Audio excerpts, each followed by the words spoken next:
Hello. Hi. We're here.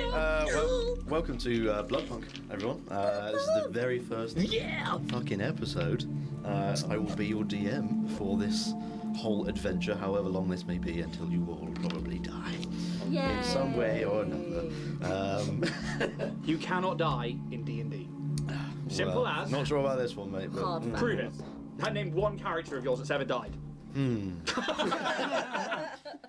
I reckon I could take, and I've said this to you all before, a 7 HP commoner through fucking everything. Stephen was not a 7 HP commoner. Stephen was stronger than everybody. Stephen was, and even Stevan, the ghost of Christmas future. Sorry, Jack. The confidence. Oh, God. So this is a dark gothic sort of setting with a little bit of, I think, sort of like 1920s American sort of style thing going on. So and a lot of blood involved in many ways and very varied.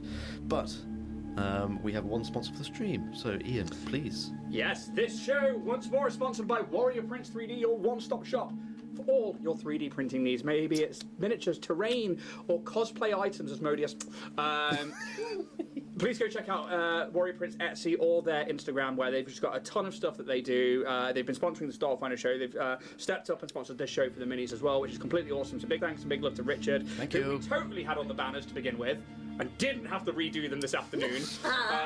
Sorry. It's also my bad. But please go check out Warrior Prints 3D because you're not just paying for prints, you are paying for a service, and it's completely worthwhile. Absolutely. Is it? So yes, thank you very much, Richard, for that. He has printed our minis for this session, which is this campaign. In fact, very good. Very good. So thank you. Very good. Well done, Richard. We are pleased with you, Richard. You may live another day. And one more thing is that we have merch. So Steph. Yeah, we have merch on www.dragonbornindustries.com, where you can find merch from our Starfinder campaign, such as these lovely Stanley mugs. We've got t-shirts. Ian makes the most incredible, sexy dice. So head on over there, check it out. We have all kinds of deliciousness, and I expect probably some stuff from our podcast Like Well Live on its way, and probably in the future some Bloodpunk. Yes, I totally have those in the thing ready to go. It's We'll work it out. Ideas are brewing. We'll fix it in post. Oh my God, time. Just the time slipping away from me. But yeah, no, you can find us on dragonbornindustries.com. You can also find us on socials, Dragonborn Industries, where you can check out what we're doing day-to-day. We've got loads of really exciting stuff in the pipeline coming up as the channel grows. So Indeed. Thank you for ongoing support, or thank you for supporting if you're new. Awesome. I think that's pretty much everything, unless anyone else has got anything to blabber. I'd like to do a quick shout out for just say thank you to everybody who's been downloading the Starfinder podcast. Obviously, Starfinder is like my little baby that I wanted to do. I mean, we spoke about it, in 2018? A little while ago. We first said we could stream tabletop, and I was like, we should do Starfinder. Nobody else is doing Starfinder, we should do Starfinder. Yep. And since then, we had 5-6 years, and loads of other people did it, and we're late to the party, but we just hit 4,000 downloads on the podcast, which boggles my mind that it was you I was showing like the demographic of like all over the world. Yeah, some in America. Not just that, it's like America, across Europe, and in like on many of the continents. And it's like we're going to podcast this show as well. I'm going to once this finishes tonight, I will rip the audio and then we'll start trying to get that out for people tomorrow. So if you're listening on the podcast, come sub up on Twitch. It's as James always says on Starfinder. It's you can sub up with Amazon Prime. Also, it helps the channel grow. Tell a friend. Check out all the other podcasts like Starfinder. And this is our first proper D&D 5e campaign because we're doing Like Well as 2024.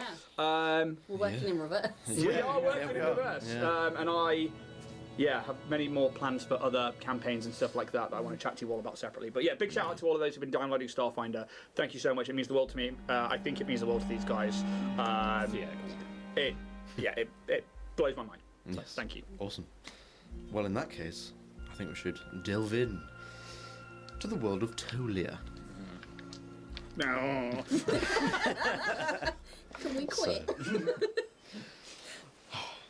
In the vast mountainous region of Tolia, where the sun merely passes by and the nights are long, 2 enormous cities determine the fate of the land and its people. Though the 2 are different in almost every aspect, they have 2 things of great importance in common: the value of blood and tyranny of the elite. Kanrath, the metropolis of vampires, is in the southern part of the region, near the sea. This great city is home to the first vampire and his family. By creating a false air of security, they control the city.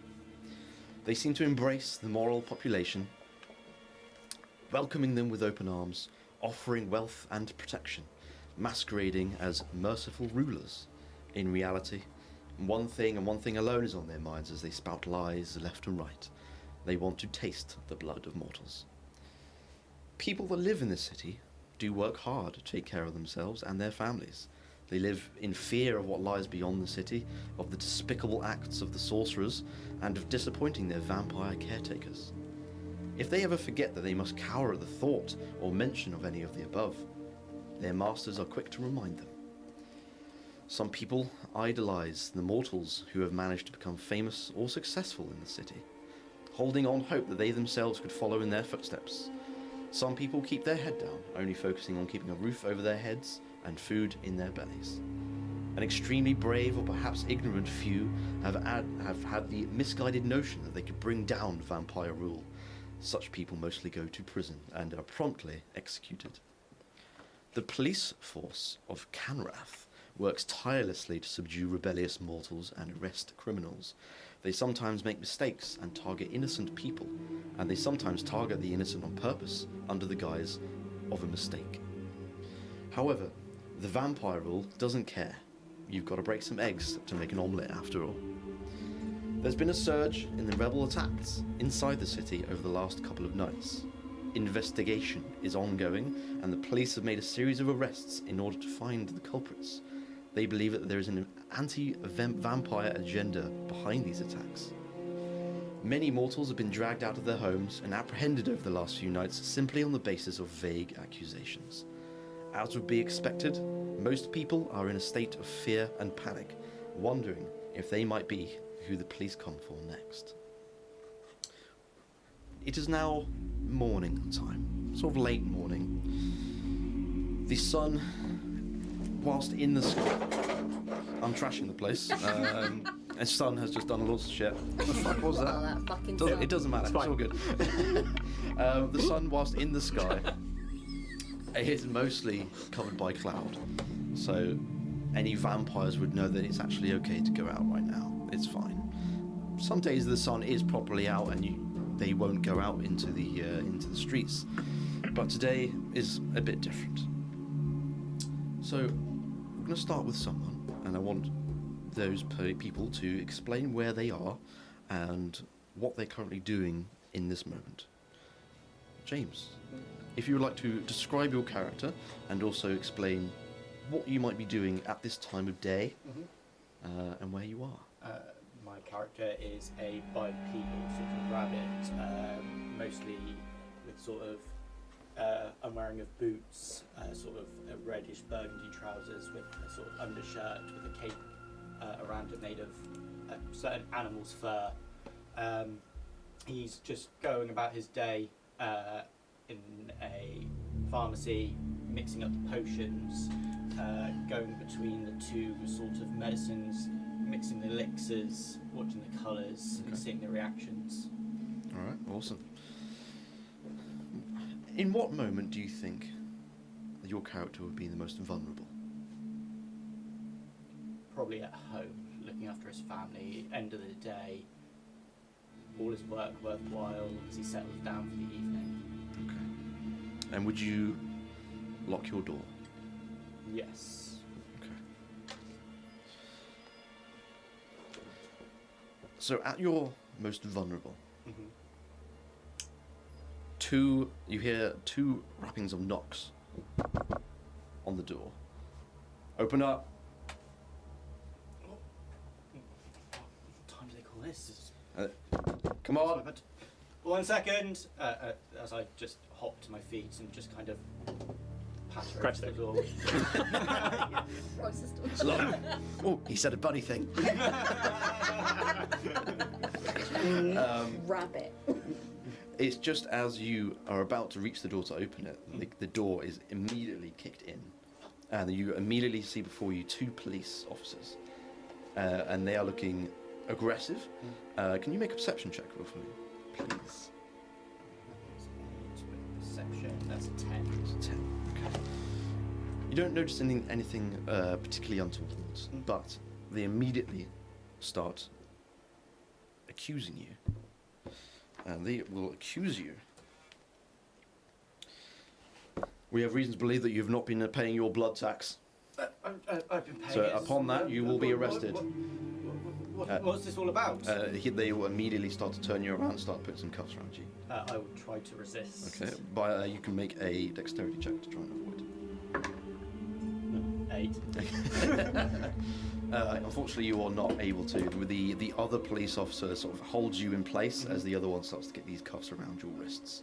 Officers, I think there's been a misunderstanding. We pay it. We're a law-abiding family. You can't be questioning the police. We have the evidence. So you're coming with us. I don't see how this is, but okay. They start walking you out the door. Just put the kids to bed. And they start dragging you sort of just out of where your house is, along the cobbled streets. And we will move on from there. Steph. Hello. So please explain your character and where you might be in this situation, and where you might be the most vulnerable. I think where they would be is also where they would be the most vulnerable. In the family home, you see an automaton. A figure made of metal and cogs, a slightly androgynous form towards the female, but ever so slightly. The body is made of copper that has begun to oxidize, so these kind of like green-blue patches that have started to spread across the metalwork. But if you were to look more carefully, you'd see that oxidization is spreading from filigree that is in the form of pictures and illustrations. They have glass tubes that run in between the metalwork where you can see blood flowing around, the system bubbling away as they move. And the eyes are completely red, filled with blood. They almost seem to glow a little. And a serene smile is carved into their metal features. They have an exposed voice box hidden behind a little glass panel with a golden keyhole where you can see what looks to be a small music box inside. Okay. But yeah, they would be in the family home, waiting in the threshold of the doorway, as they have done every day. Okay. You experience quite a similar thing. You also hear knocks at your door. But instead this time is that they say, Master Gracious, we require your immediate attention. Hello? I'll go and open the door. Just the one we needed. And they go in straight for you. We have reason to believe that you've been holding illegal meetings here. Where is your master? I am waiting for the master. He has not returned. It seems awfully suspicious, and there is another 4 officers behind this one, and they start just charging past you through these double doors. Please, no. You cannot enter without the master's permission. Please, I do not know when they will return. Even Master Gracious cannot stop us from conducting our search, and they start looking around this manor home, finding no one around, and they start to report to this one officer that you were talking to. We can't find anyone, sir. There's no one here. Nothing but and they start to try and cuff you as well. I will try and pull back a little bit. Okay. I must wait. What if they come back? Can you make a strength check for me, please?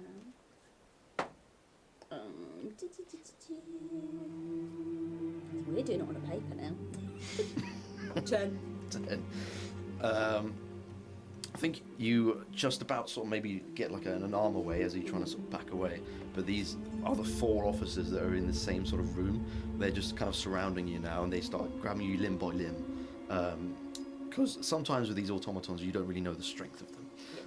But they want to make sure that they got you cuffed. But they put cuffs straight on your wrists behind your back. And they will start leading you out of this manor home. Again, very much they lead you down these quite grand steps that lead towards your manor home and out again onto these cobbled streets. Alex, please, can you describe your character and where you might be at this time of day? So, in solitude, in quiet meditation, in a temple crypt illuminated by a fireplace and thousands of beeswax candles. A man cloaked in red and black with a lobstered plate visible upon his torso, a large clothed shield by his side, a gilded flintlock pistol heavily engraved, and a longsword secured at his back. His flesh, from what you can perceive, pale and drawn, with crimson eyes that offer a curious but subtle gaze. Yet although distant and discreet, he offers a courteous warmth to those that may pass. Okay. Right, okay. Let's see. Okay, so is this place that you're in quite secluded? Yes. Would you say it's quite enclosed? Yeah. And is there like a door to this place? Yeah, Or, there's okay. access to it. Right. You don't hear any knocks, but it definitely takes you off guard. You hear sort of mutterings behind the door, and you can hear the voices of, sorry, we've got to get the, what do they even call it? You know when they like smack down doors with like a sort of big pole? Battering ram. That way, we'll get a battering ram. Sorry, we need the battering ram. This door is tight shut. Go get it. So that's what you hear behind the door. You can hear that there's some sort of commotion going on. What do you do? I'm going to stir. I'm going to open my eyes. Yeah. And just... And then I'm going to stand and turn and face the door. Okay. You start hearing them muttering again, and you hear 3, 2, 1, and then in that moment, that door just comes swinging off its hinges, just straight through. Like the door is basically on the floor at this point, maybe hanging by the one hinge at the bottom, and they make their way through. And there's 3 of them. Are you the one they call Marcus? I am. A knock would have sufficed. You've been seen with possession of at least 5 ounces of silver. Where is it? Well, it's not here. You don't mind if we conduct a search then? Please, come in. The 2 of the officers start looking around. Would Marcus actually have 5 ounces of silver upon him? No. Illegal silver, not... Because there are differences in this as well. Okay. I would say no. Okay. As they sort of conduct their search, this one police officer's just trying to stare you down a little bit. So he's going to make a bit of an insight check on you. Okay. Feel free to make one against him if you wish. Just done that 20.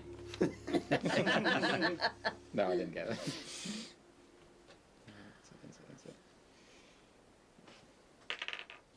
Oh, it's a 5. That's a 5, okay. You can't quite read him. Can you also make a perception check for me as well, just in this moment, as you're staring this one officer down? Can use to... it's a 6. Shit, it's not going well for you, man. You can at least tell that this is very unusual. You've not been stopped like this before. This ought to be amusing. Are you telling the truth? Yes. By not having silver? Okay. Define silver. I know the reading. No, it's fine. I just like the air quotes. No, to be fair, this is quite common knowledge, to be fair, so I may as well tell you all now. There is a difference between silver and Kanrath silver. So, silver is one of vampire's weaknesses. Gold is a royal vampire's weakness. So, these materials are illegal within Kanrath, which is why they have created their own silver. So, it's not exactly silver, but it is a compound that does not affect normal vampires. So that is the currency, is Kanrath silver. So by having possession of normal silver, it could be deemed as a illegal act. It is in this moment that, as you're sort of staring this one officer down, that one of the officers goes, "Found it, sir," and he pulls like a bag, like a sort of drawstringed bag. Oh shit, man! I ain't never seen that before. You planning it?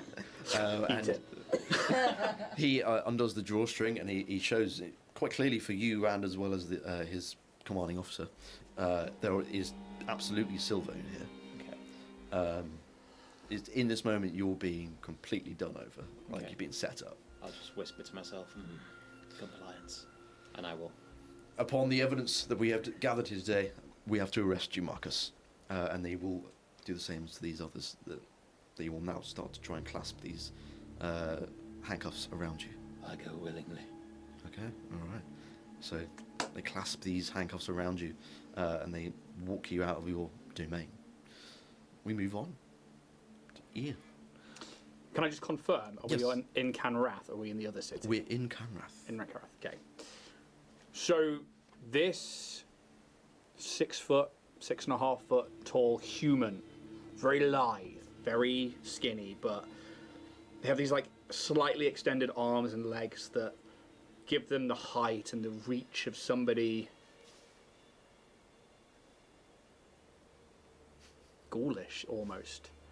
They have this leather armor all over them that's kind of like loads of straps that creates this almost like BDSM suit. To say it, yeah, but it's essentially leather armor that is made of straps and webbing belts and stuff that has this like wine red, like poncho cloak that drapes over their shoulders and kind of covers their arms. On their back is this big coffin, just held on by a leather thonging that goes up and around. They have this cowl that covers up most of their face, black, that comes out from their neckline. And it goes up to what should be the eyes, but instead of eyes, there is a set of very reflective glasses that maybe, we said we're early morning, didn't we? Yeah, sort of Even- mid-late morning, but yeah. With like the clouds above reflect what is like a grey and dreary day, but with like an orange fiery glare. They have this large, wide brim, like Atlanta-style hat, which is again this wine red, and you cannot see, apart from like the tip of the nose and maybe bits around like the brow and the cheekbones, which are almost white and clammy and cold. When they're at the most vulnerable, above table is when they are back in their sanctum. But they're not there recently. They're out. Trying to find other people to watch, other people to like get that foot in the door. Their armaments are broken down and hidden inside the soil inside this coffin, but they carry a rapier at their side. Pretty standard for anybody really about the city. But they have to sleep at some point. And they're tired, and they're heading back to the sanctum. Maybe it's been a long night. Maybe it's been slow of feeding. But this walk they have, this with purpose, is simply because they are tired and trying to get back to safety. And it probably like through some back alleys and like towards maybe some docks or something where they would turn down an alleyway and they just let themselves go a little bit. And in that moment, they're not watching. And they've let their guard down. Okay, all right. So as you're going down this alleyway, And it's not far from home. no, you figure you're pretty close. You get there in a couple of minutes or so. It is as you're going down this alleyway, you're not quite keeping a sort of check on your surroundings. Is as you just happen to sort of gaze up above where you're going, you notice two officers are at the end of this alleyway, and they're walking towards you. And then maybe you just instinctively just perhaps looks behind you, maybe it's just as a bit of like an escape route. Can I get anywhere? He like looks over his shoulder a bit in that like slow, calculated, just non-threatening way, but enough that it's like you just see him like Yeah, cock his head. You also see another two behind you, also walking in your direction, and there are no side passages. He's like, he just tips his hat to the ones in front. Good evening, officers. How can we help you today? You see, they don't respond to you, but one of them you can see is kind of whispering to the other one. Make a perception check for me to see if you can hear what they say. That's roll of the campaign for me. Oh, do it. So high. It's like a 6 or something, isn't it? It's 5 on the dot. Oh, there. You realise the glint of like. Anyone rolled above a 10 yet? No. Maybe like. Maybe there's like a break in the cloud for that split second. Yeah. Okay. I think, yeah, you don't hear anything. You can't quite hear from this distance, but you certainly can at least see that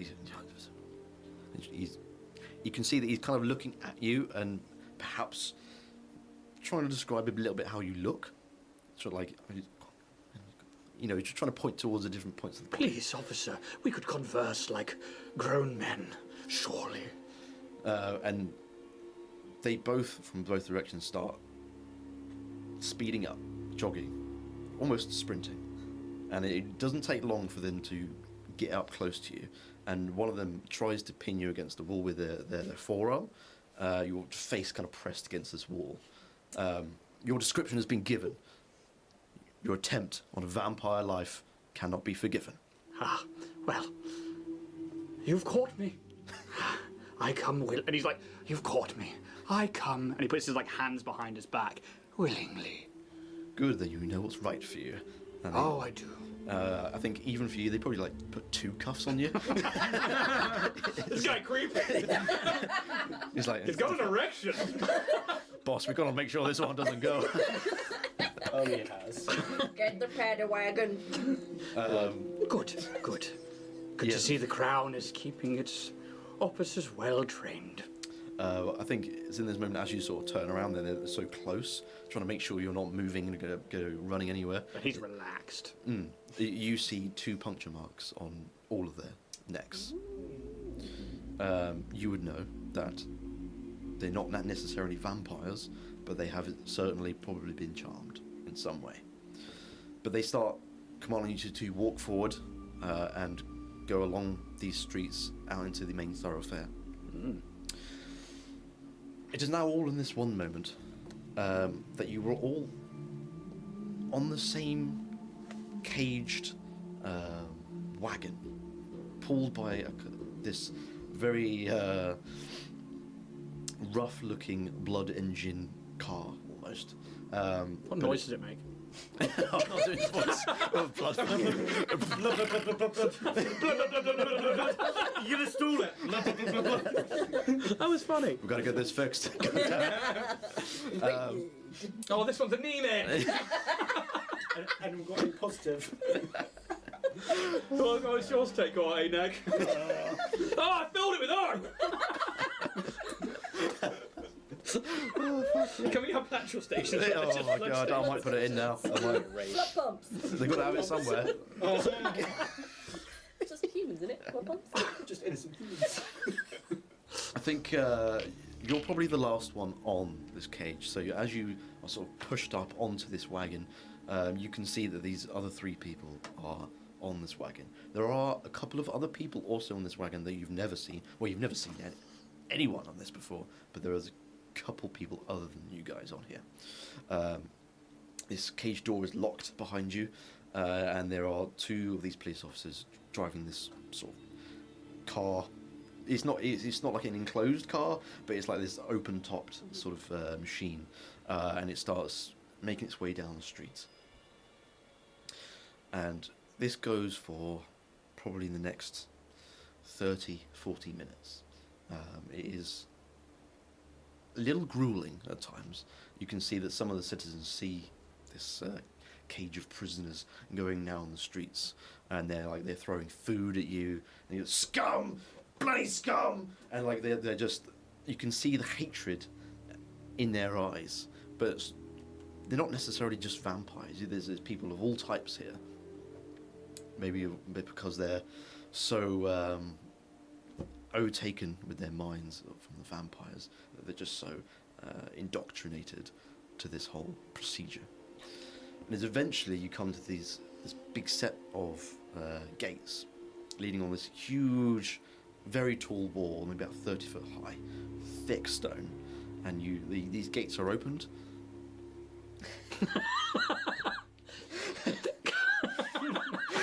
With how many seats? At least 3. Like this entire ride over, like I don't know about you guys, but like for my character who's last in the back, I don't know if like people look fearful or people look away, but he just like it's like he takes it in his stride, and he just like sits down, and this like extra long leg reaches out and puts itself like up against the opposite. I imagine it's like 2 benches in the back, like very much Skyrim. Yeah. And like he's just like hat comes down. It's almost like Indiana Jones style sleeping for a bit, where he just waits. Can I? No, of course. Perceiving my surroundings, just be like, the wonderful tour of the city sights. 'Tis nice to be driven. What say you? And I'll just look at whoever else is in the game. Yeah. If no one else wants to do anything, I'm just rocking backwards and forwards, almost fidgeting. I'm innocent. I don't get how they blamed on me. I don't get how they blamed on me. I'm innocent. What about the kids? The kids just prancing on. I think hearing this happening, I think I'll kind of just sort of lay a very heavy hand and Calm, my friend. in Calm. and out, in and out. Why don't you take a nap? Maybe when you wake up, it'll all be better.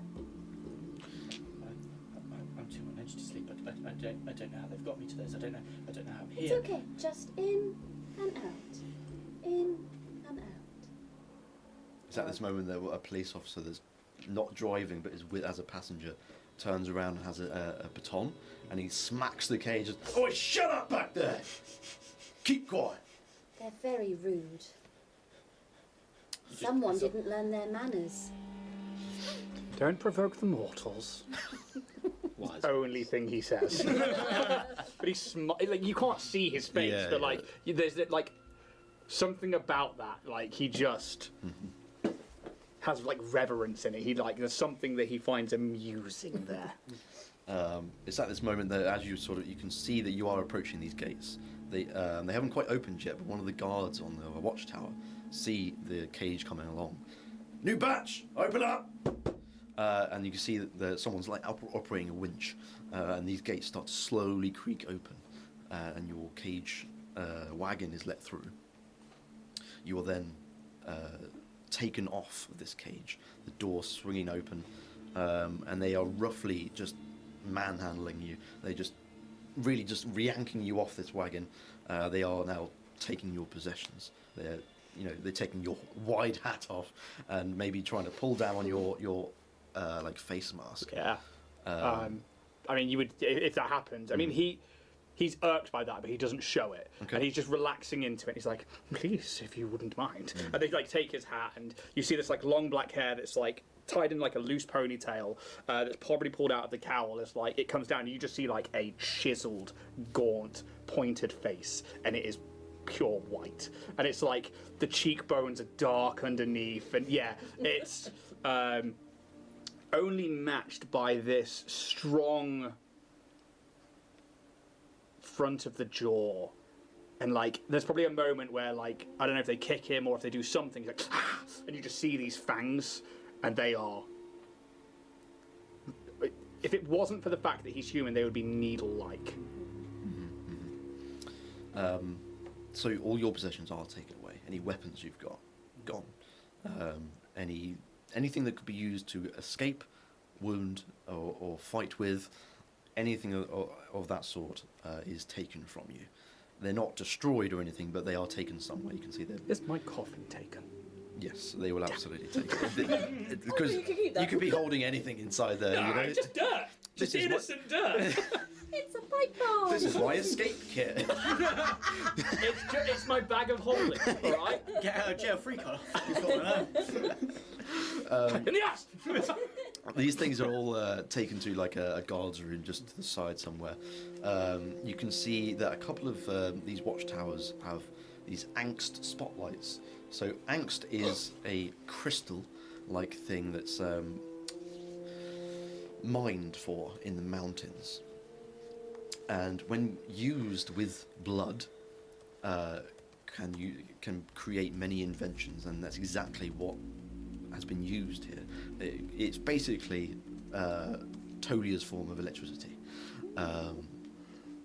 It's simply, some things are literally just by dropping a few drops of blood onto a crystal can create a flame or something like that. There's a lot of technicalities to it, unless you've been working with this angst crystal. You wouldn't really know much about how it works, but you would know that working with angst crystal is very dangerous. But yes, you see these spotlights sort of wheeled around on the watchtowers to now focus on you. So there are like these two spotlights just beaming down on you, and they have like a slight red hue to them. It's at this moment that another character comes out from one of these guards rooms. A halfling who has his ears, the slight pointed ears, cut or shaven off to be more human-like. Almost practically bald at this point, and huge sort of mutton chops. And as he gets closer, you can see one huge scar right down the side of his face that's quite clearly healed over from time. And he's currently lighting up a cigarette. And he's got this little lighter that you can see has a little angst crystal, and it drops a few bits of blood on it, and it creates a flame, and he lights up.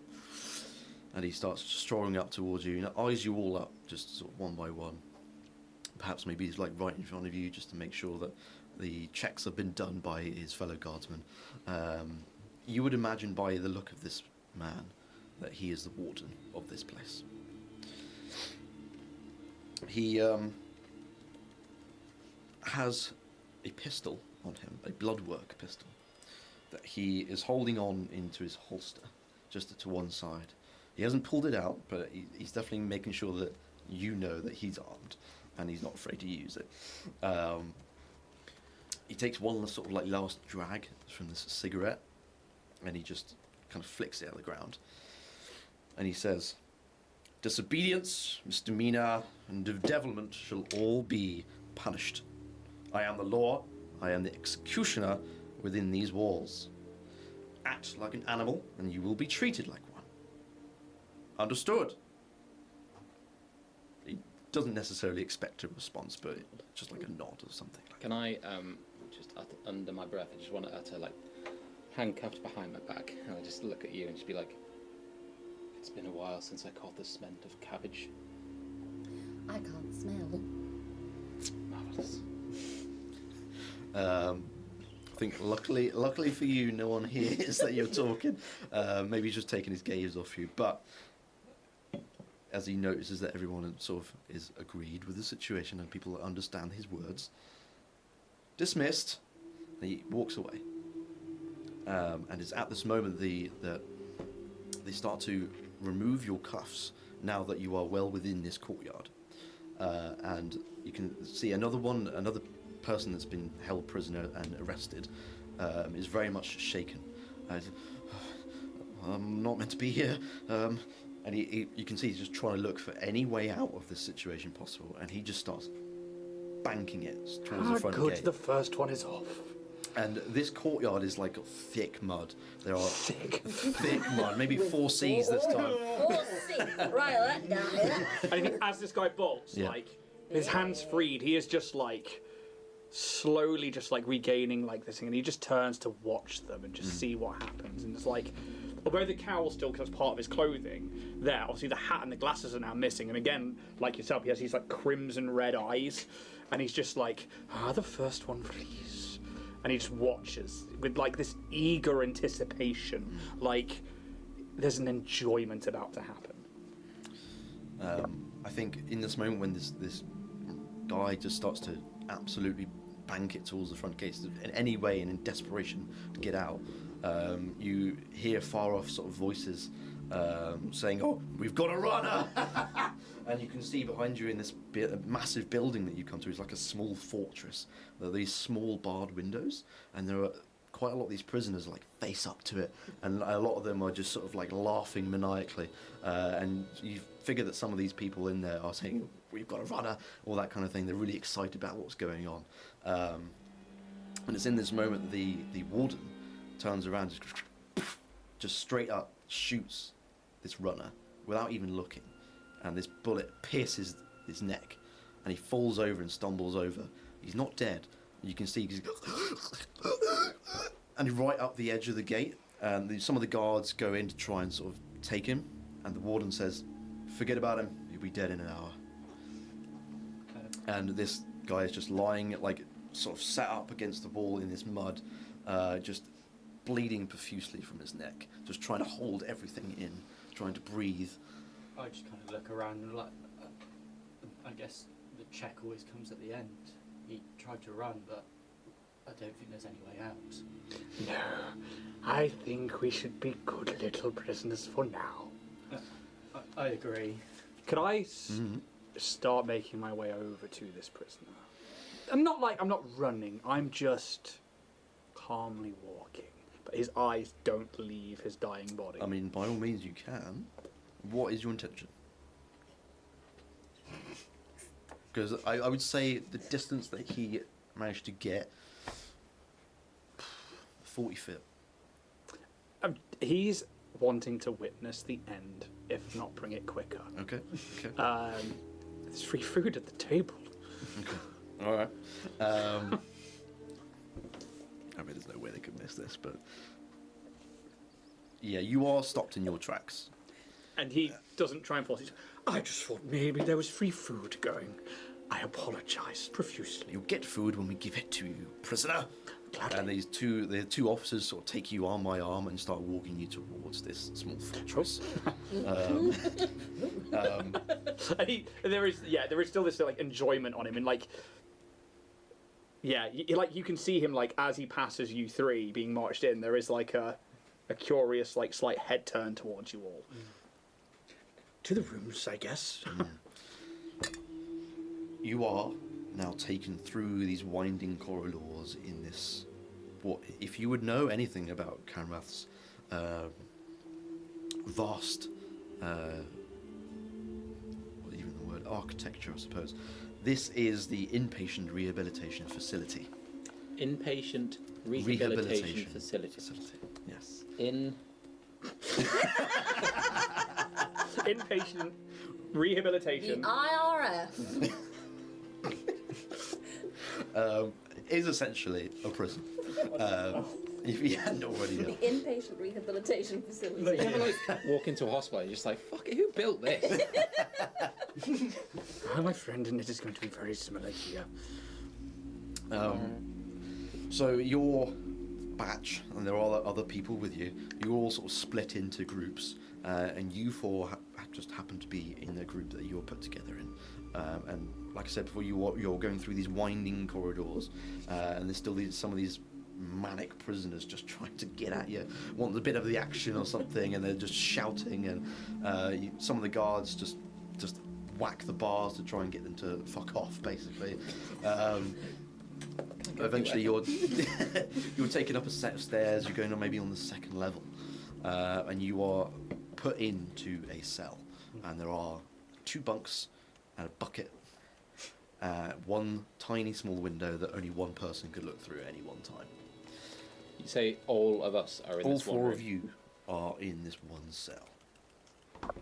And the guards will probably just say, food will be provided in a couple of hours. Consider this your new life now.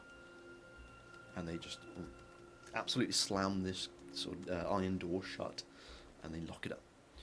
And they just walk away. And you're all left in this dark, dank room. Yeah. This shall be my third life. How ominous. I guess if we're all stuck in here together, we should introduce ourselves. I'm Dr. Herbert. Nice to meet you. Charmed. Marcus Vecchia at your service. And he's sort of like, what? So the inside of this cell. Yep. You said it's like it's two beds. There's 2 bunks with a bed on the bottom, bed on the top. Yeah. They're like left and right of the cell against the walls, and then in the middle of the room, sort of by the window wall on the opposite side, is a bucket, which you would imagine it is to probably defecate and piss in. Just Should you so wish. Split down the middle. entering this room. Where would you guys go? Because he waits like a beat to see what you do. I think I am just going to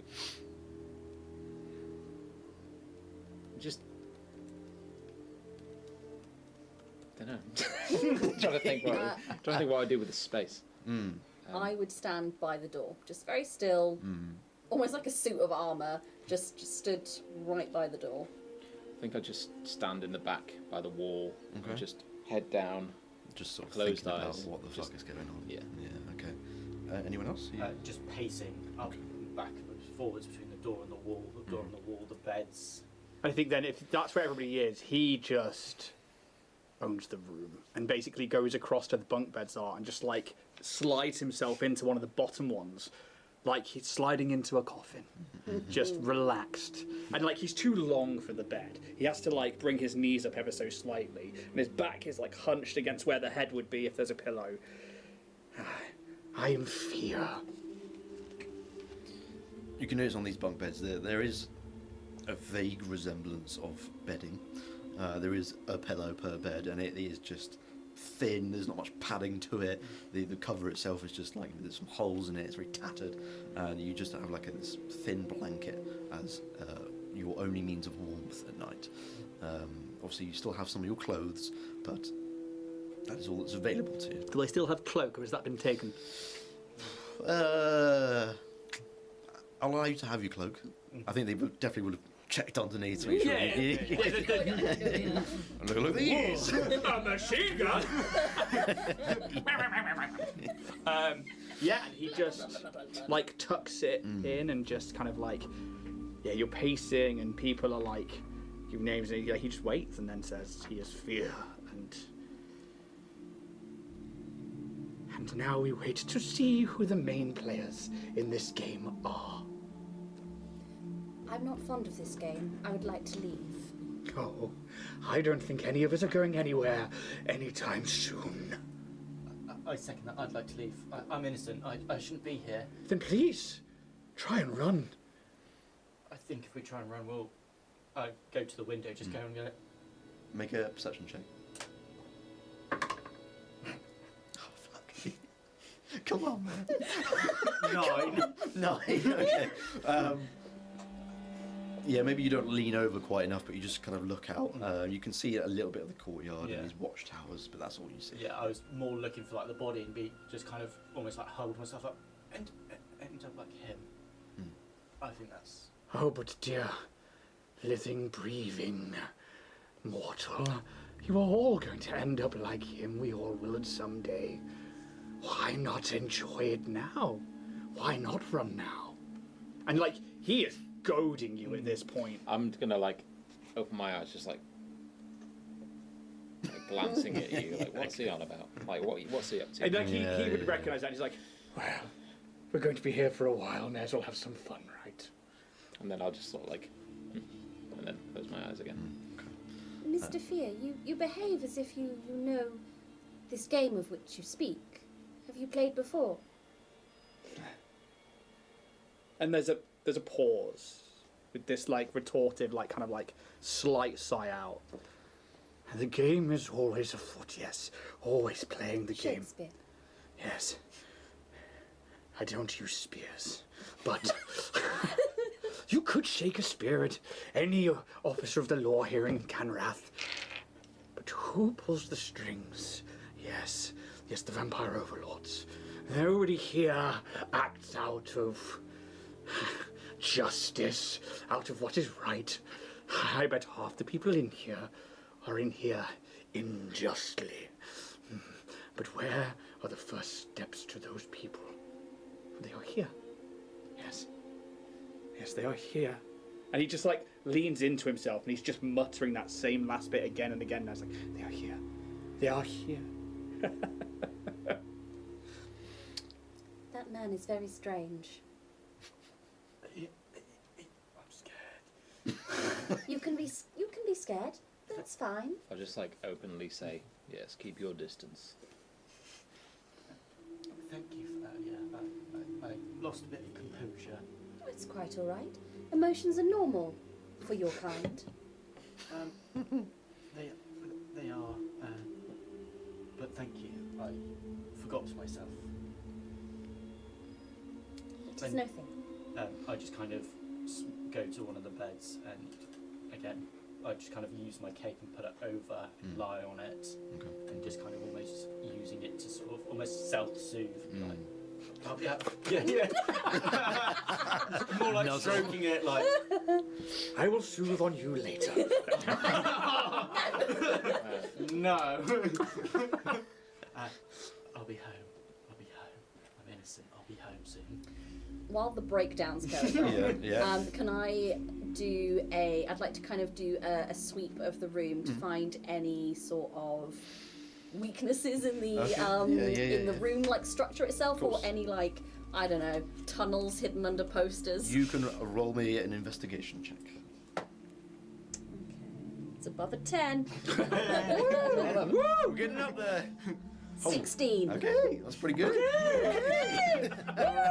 Double digits, baby! Shit. Anyway, So, you have a sort of brief sort of look around this room. You're looking at some of the stones to see if anything's loose. It is, as you look a little closer to some of these stones, that there are things definitely written upon these stones. You would imagine from the contents of these things that they are previous prisoners that were in this cell. You read things like, "No way out. I'm coming for you."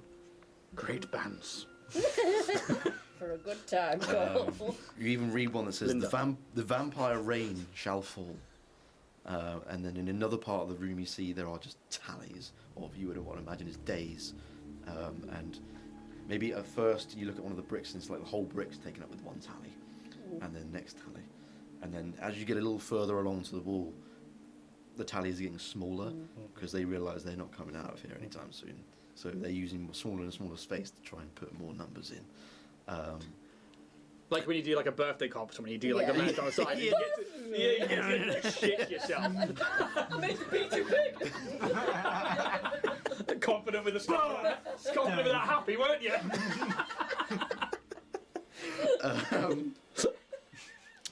But you can confidently say there are no weaknesses. There is nothing that you could use to your advantage right now with what you have available to you to create a way out, or even to start creating a way out. Even the iron bars themselves are just very set in the stone and thick. Again, thick. 5 C's. Yeah. So.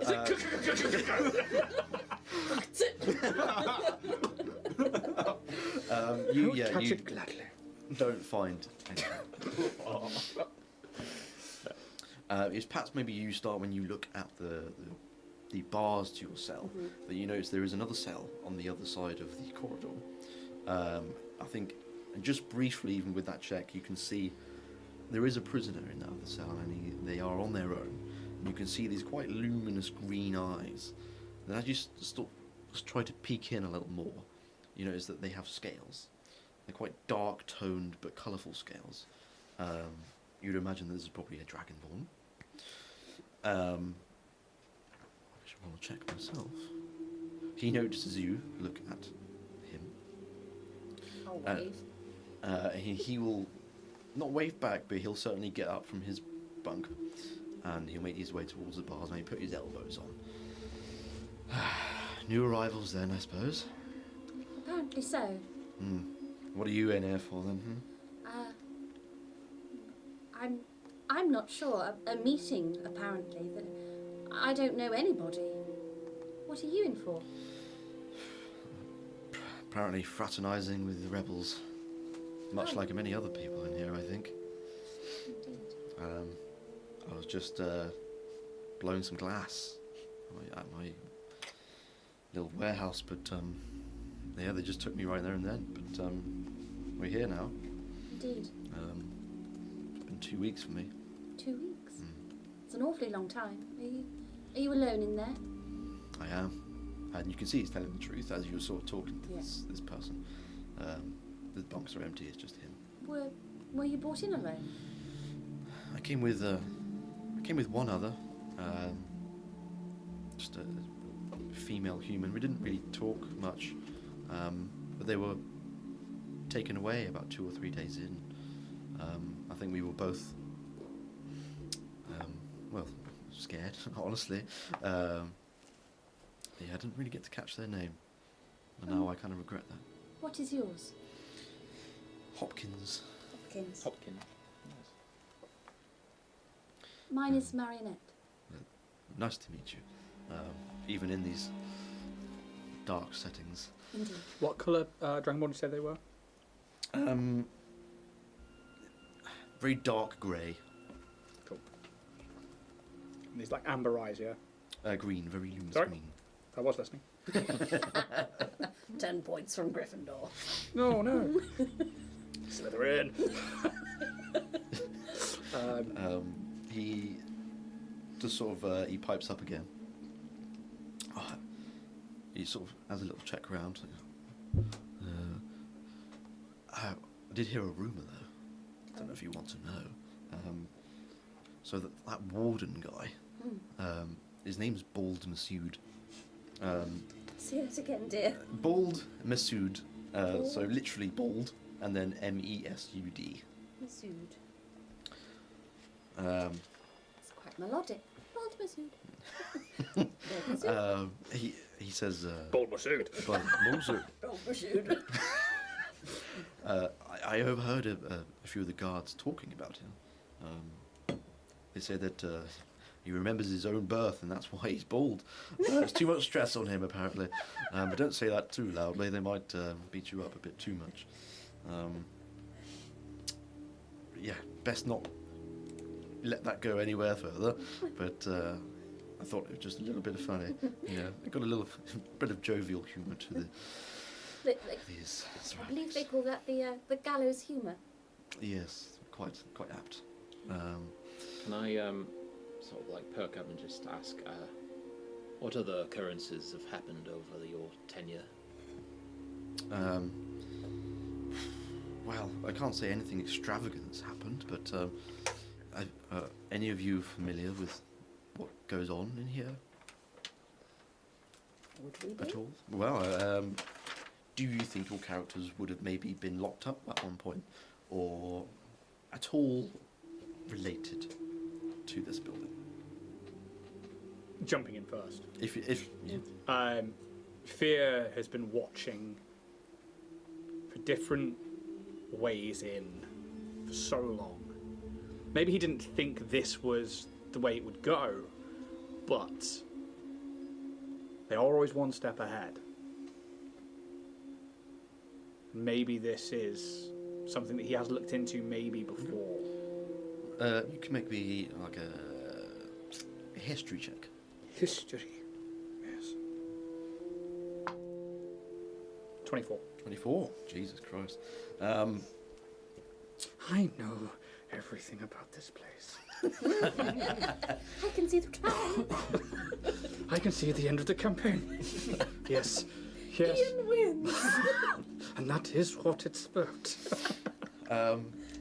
So you would know that this place is effectively a prison, but there are essentially a little bit like two sides to this place. So you all know that this is a correctional facility for bad behaviour and committing crimes,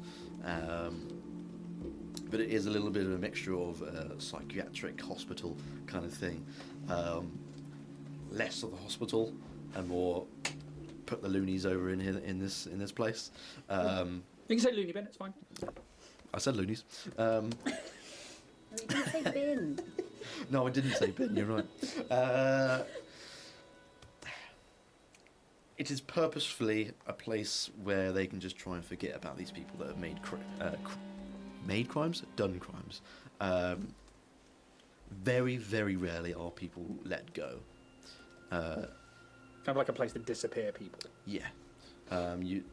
some people would disappear from the facility themselves, and you'd know that sometimes they are taken off ground, out of this place entirely. Whether that's because they've been released or for something else, but they're usually taken by guards when they are released. I think that's probably what he was looking for. It's like the people that come in never really leave, but like he's probably watched it for like a few weeks and then seen that people have been taken away, and that's his intrigue. Is like, if he can become one of those that are so mad that they must be useful somewhere else. And that. But you would also know the sort of general procedure what goes on in here. So you would know that you get 2 hours every day for every day that you're in here to walk around the courtyard and just a little bit of fresh air. It's perhaps just their way of trying to be kind, but it is just grueling. It's just muddy. There's nowhere to sit. It's just purely to be out of the cell to stop you from going mad from time to time. You are fed once a day. You have just very standard meat and a bit of bread. That is, if you even need to eat. Some people don't. But yeah, on that, what am I getting?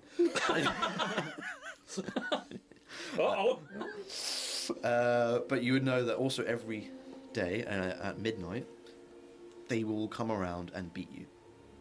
They will come around with batons and they will not beat you to shit, but they will make sure that you know that this happens every night. You're not really sure why. Maybe it's to make you a little bit more resilient, perhaps just to really show you the wrongdoings that you've been accused of doing. I think that's basically it. And Hopkins will probably relay this to you, even if you don't know what it is. I think when Fear doesn't speak up, and not until he sort of gets to the end, and he does this like chuckle, like he already knew, but he's just like, and we are waiting for our midnight rations. Oh, I cannot wait to see what they have to offer us. And he's just poking the bear with all of you. Like, you obviously are already fragile, and he is just that extra poke. It kind of breaks me out of the sort of like moment of just completely closed off and disassociated from it. Always like, eat us or tenderize their next meal. Well, either way, I think it will be very exciting. Okay. If you guys don't do anything else. So, Hopkins then sort of just backs off a little bit and just kind of... You just left to your own sort of devices. And time passes. A few hours, perhaps.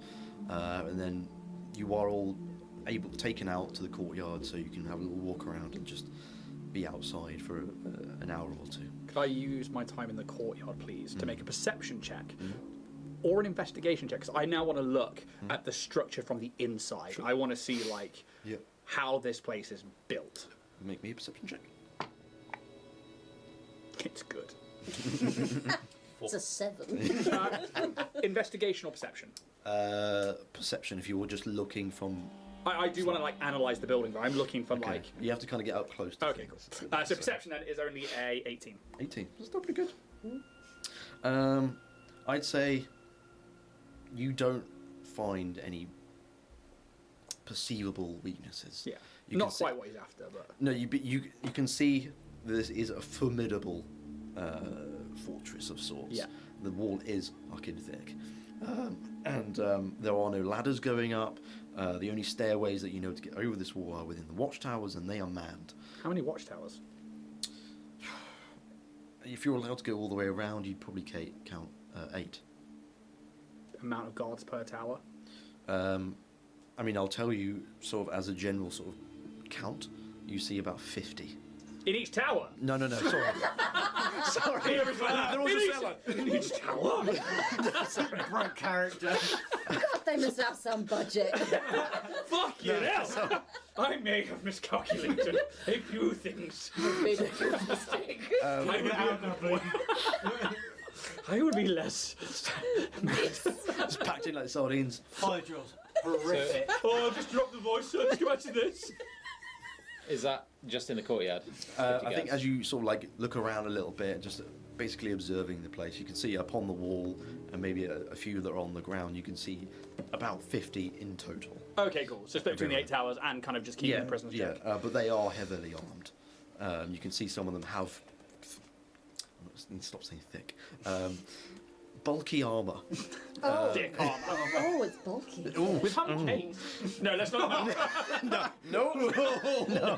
Not what I meant. That's not what I meant.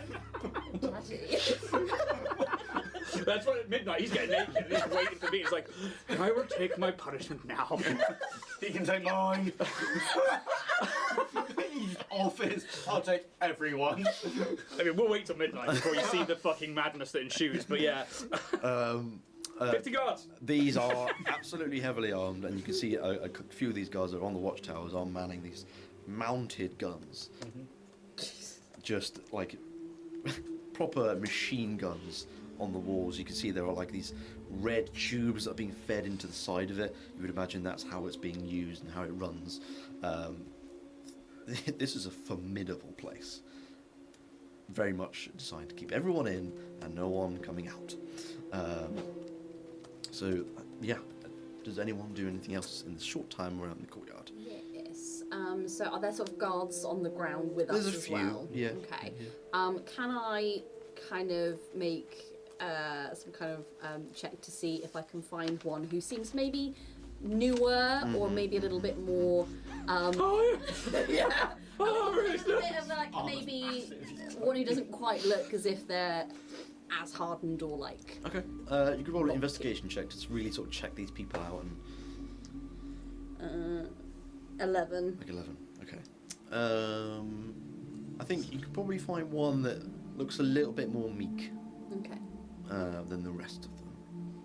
I will sort of go and stand a little ways away from them, and just sort of, pretty much just give them a little. See if they notice it. What was I knew that you would end up going there anyway. They don't quite notice you. And even if they did, you get the sense that maybe they're trying not to make eye contact with you. So keep staring. I wonder why. Get a little bit closer. Hello. You can see that he's a little bit shorter than maybe the rest. And he kind of looks up and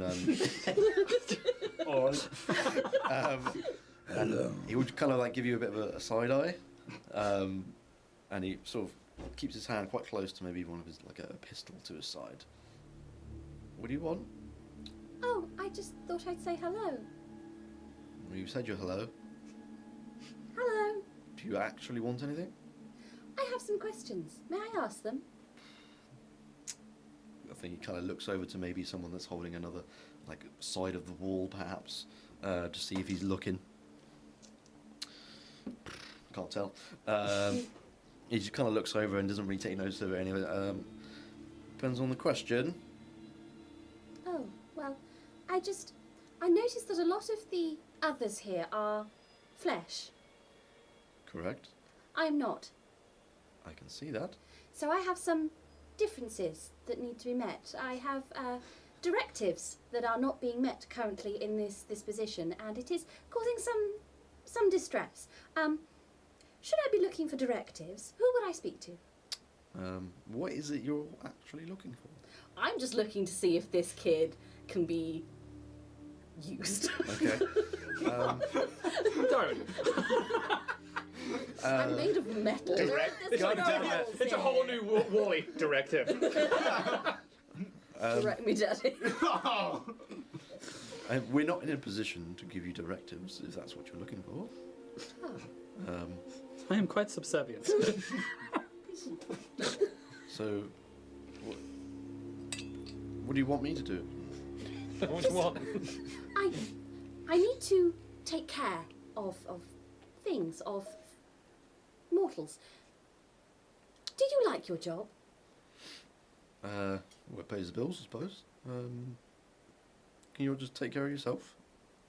Oh, I do, but also What? what I have is my directive. Do you like your job? Do you feel satisfaction from your job?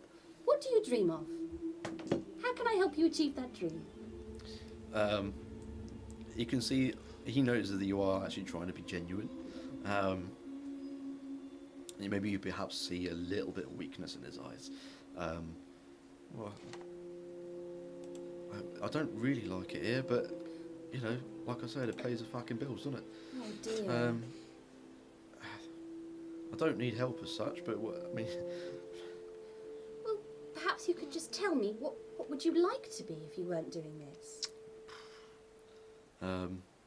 Anywhere but here, to be honest. I just got picked up by the police about 2 years ago, so. That's what's happened to me. You didn't become a police officer, though, did you? No, but is that an option? I don't think so. Oh. I think it's a bit too late for that. Oh, that is a shame. Quite the opposite, in fact. Well, I can't talk much longer. oh, okay. I think That's fine. I think he's going to notice me. So Well, if you want to talk again, I'm in a cell I would imagine you are. upstairs. Could I know that Fear's doing his own thing, but could he clock that Marionette is talking to one of the guards, and one of the guards seems to have given in, and they aren't as strong? Do you know what your passive perception is? I do. As you're going around looking, what is it? I do. It's an 8. It's 12. 12. Okay. I'm not being like I don't Yeah. want to listen into the conversation, No, but but I want to take note. I think that, like, as you're doing a little bit of a patrol, just having a look around, I think perhaps you do notice that a conversation is happening between this automaton that you've met, and is your cellmate, and this guard. Can I see if like the guards are changing shifts, just any sort of patterns or anything like that? You make a perception check yourself, please. Please. Jesus Christ. Mate, you just got to start rolling higher. 5. Oh, just bad players, man. I fucking tell you this every Monday. They're just bad players. Charge them. I think. There's fucking dice. There's no charging them. It is. You need to put it on the right side. I think you probably taken aback so much from the experience of being taken away from your home and being somewhere so full on that you're just not able to really concentrate. You think what looks like they've just switched out, but actually it's just someone that's gone for a piss. You know, so you're not really sure how often or how many. Yeah, I imagine it. I'm so frantic, like my eyes dart between the place. Instead of seeing like one person, I'm seeing like 5, and then sometimes I'm like, there's someone there. Oh, it's a tree, sort of thing. Just flicking backwards and forwards, like head twitching. Are there any guards that I distinctly know to be carrying keys? Carrying keys. So you're just trying to look at each guard and see like which one is holding the keys. As an investigation check, if you're really trying to look upon their person, each one, investigation. Getting your nose up. all You might have their to roll butts. pretty good for this one, buddy. Oh, whoops. That's a 16. Okay. I think you perhaps maybe see 1 or 2 that are holding some bunch of keys. I think you see maybe one of them that are on the ground. The other one you might see is probably on the walls. Okay. And you would gather that it's probably quite inaccessible to try and get on the wall and steal keys from them. But there is one guy on the floor that has a few keys. Can I casually approach? Just like Can as if try. I'm just looking up at the towers. I'm just like walking around. Okay. And then I'm going to approach Okay. this individual, but not engage with them just yet. A fucking high security prison. 50 fucking guards per tower. Yeah. Okay. And then I guess I'm gonna. I guess I want to like pay a compliment in some way to like To this guard. This guard. Yeah. Nice tits. Yeah. Nice. So yeah. Well, I mean, how do you approach? Or Yeah, nice tits. So maybe I'll just be like, such formidable fortifications, such formidable guard, such formidable armor. I want to cast Charm Person. Okay. Oh my god, that's like just like Stroking down the chest. So, Such a pretty face. Hopefully no one's watching. is this All the other guys just like fucking going on. Do it. Jeff, He's at it. He's going to get charmed again. That's why we always put him in the drunk tank. He always falls for He's it. so charming, Jeff. All other 49 guards are like, there's Jeff. Not doing Jeff in the Deadpool. fucking hell? You killed him. You can retire tomorrow. bit of hot chocolate down the lung. That's fine, mate. Is this a natural thing for you to do, or does it require spell components? It is a natural thing for me to do. does, I don't okay. have... Do you want me to read it out for you? Yes, please. You can cast the Charm Person spell using Charisma as your spell-casting ability. Once you do so, you must finish a short or long rest to do so again. Creatures befriended this way are a willing target for your bite. Right. I presume you are a vamp. Yes. So they make a saving throw, don't they? It is against your DC. I don't know what your particular Charisma saving throw is. What is your DC? I'm just trying to remember how See to play your stats. Dungeons and Dragons. So it should be... is it 8 or is it 10 plus proficiency for spell save? I feel DCs? like it's 8. So 8 plus plus proficiency. your proficiency, which is going to be 2 at level 1, so that's 10, plus your Charisma modifier, which is 3, so it's DC 13. 30. I'm not going to write that down. Thanks. Okay. You feel your ability punch its way through. Mm-hmm. You feel like you've taken hold a little bit, and it feels like maybe you've got a bit of his brain stem just kind of latch onto it. Hmm. What do you do? I want to have him... How would I go? Could I like make him like sort of get something out of his pocket and then maybe drop something, but not notice that he's dropped something? What would I know? Do I control him or? Oof. I mean, Charm Person. It makes them friendly towards you, I believe. So, What wonderful keys you have. what would you like to ask him to do or say? Like, what is it you say to him to try and relieve him of his keys? You can put your key in my lock. I mean, He just walks up to him and charms him with his eyes. I'll let you put your key in my lock. Open my box, officer. I'd say something like, these are some dangerous specimens contained within these cells. Yeah. I want to be sure to make sure that the cells are well barred and guarded. I don't know, fucking winging it.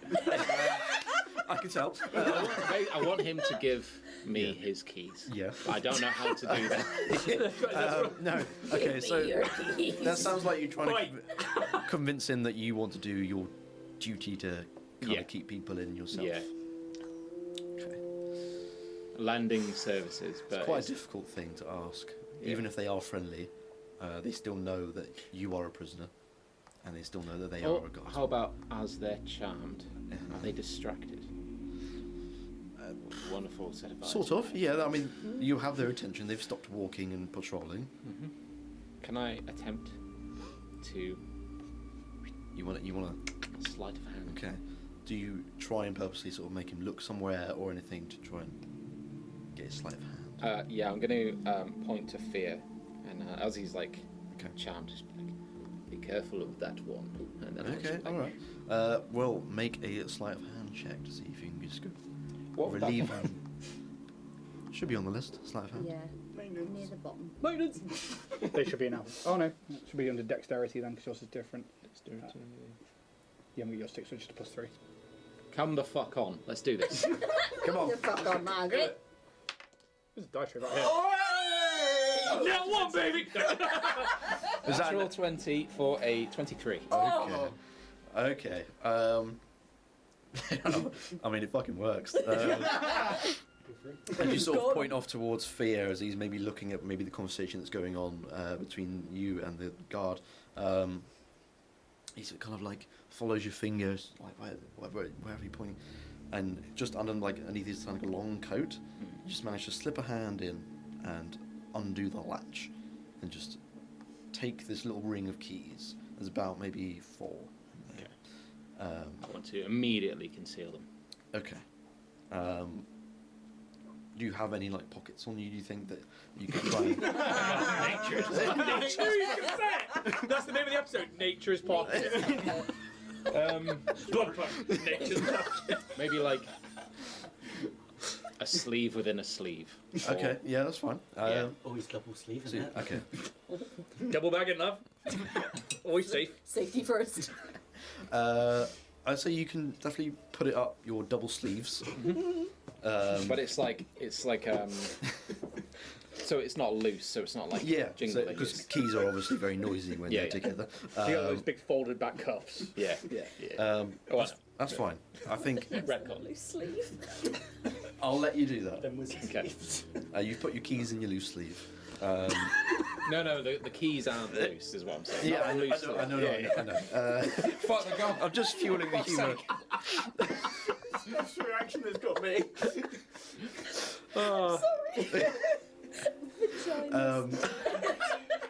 I was miles away. I don't even. You have the keys. He's still under the effect of your charm person for now. So do you kind of like just break off the conversation? I want to. I want to say to him like, it sees that there is some inefficiencies in the guard. To kind of make him go, "Oh, we're going to be having words with you tonight whilst we're distracted." There, you know. You probably just say, "Yeah, no, the other guys have been slacking off recently, to be honest. So I think one calls it's for good of you to point it out. I'll make sure." team meetings are efficient. Absolutely. And if there's anything else, I'll probably be on my way. And then I'll just let him. Luckily, you think you have remained unseen. Fuck. Because the other guards are all real fucking low. So yeah, you get away with the keys. Anything else that's happening? No. We come to the end of the time in the courtyard. You were all sort of gestured to go back in. Can you make a stealth check as you were trying to sort of stop these keys from jangling? Just. He said they're not loose. I feel like, They're loose. because even you move your arms a little bit, you're trying to conceal the fact that you have something a little bulky-ish in your forearm. So just Got them thick veins. 13. 13. I'm going to make one check to see if the one guard that you pass sees it. He does not. Okay. You walk past. It's like,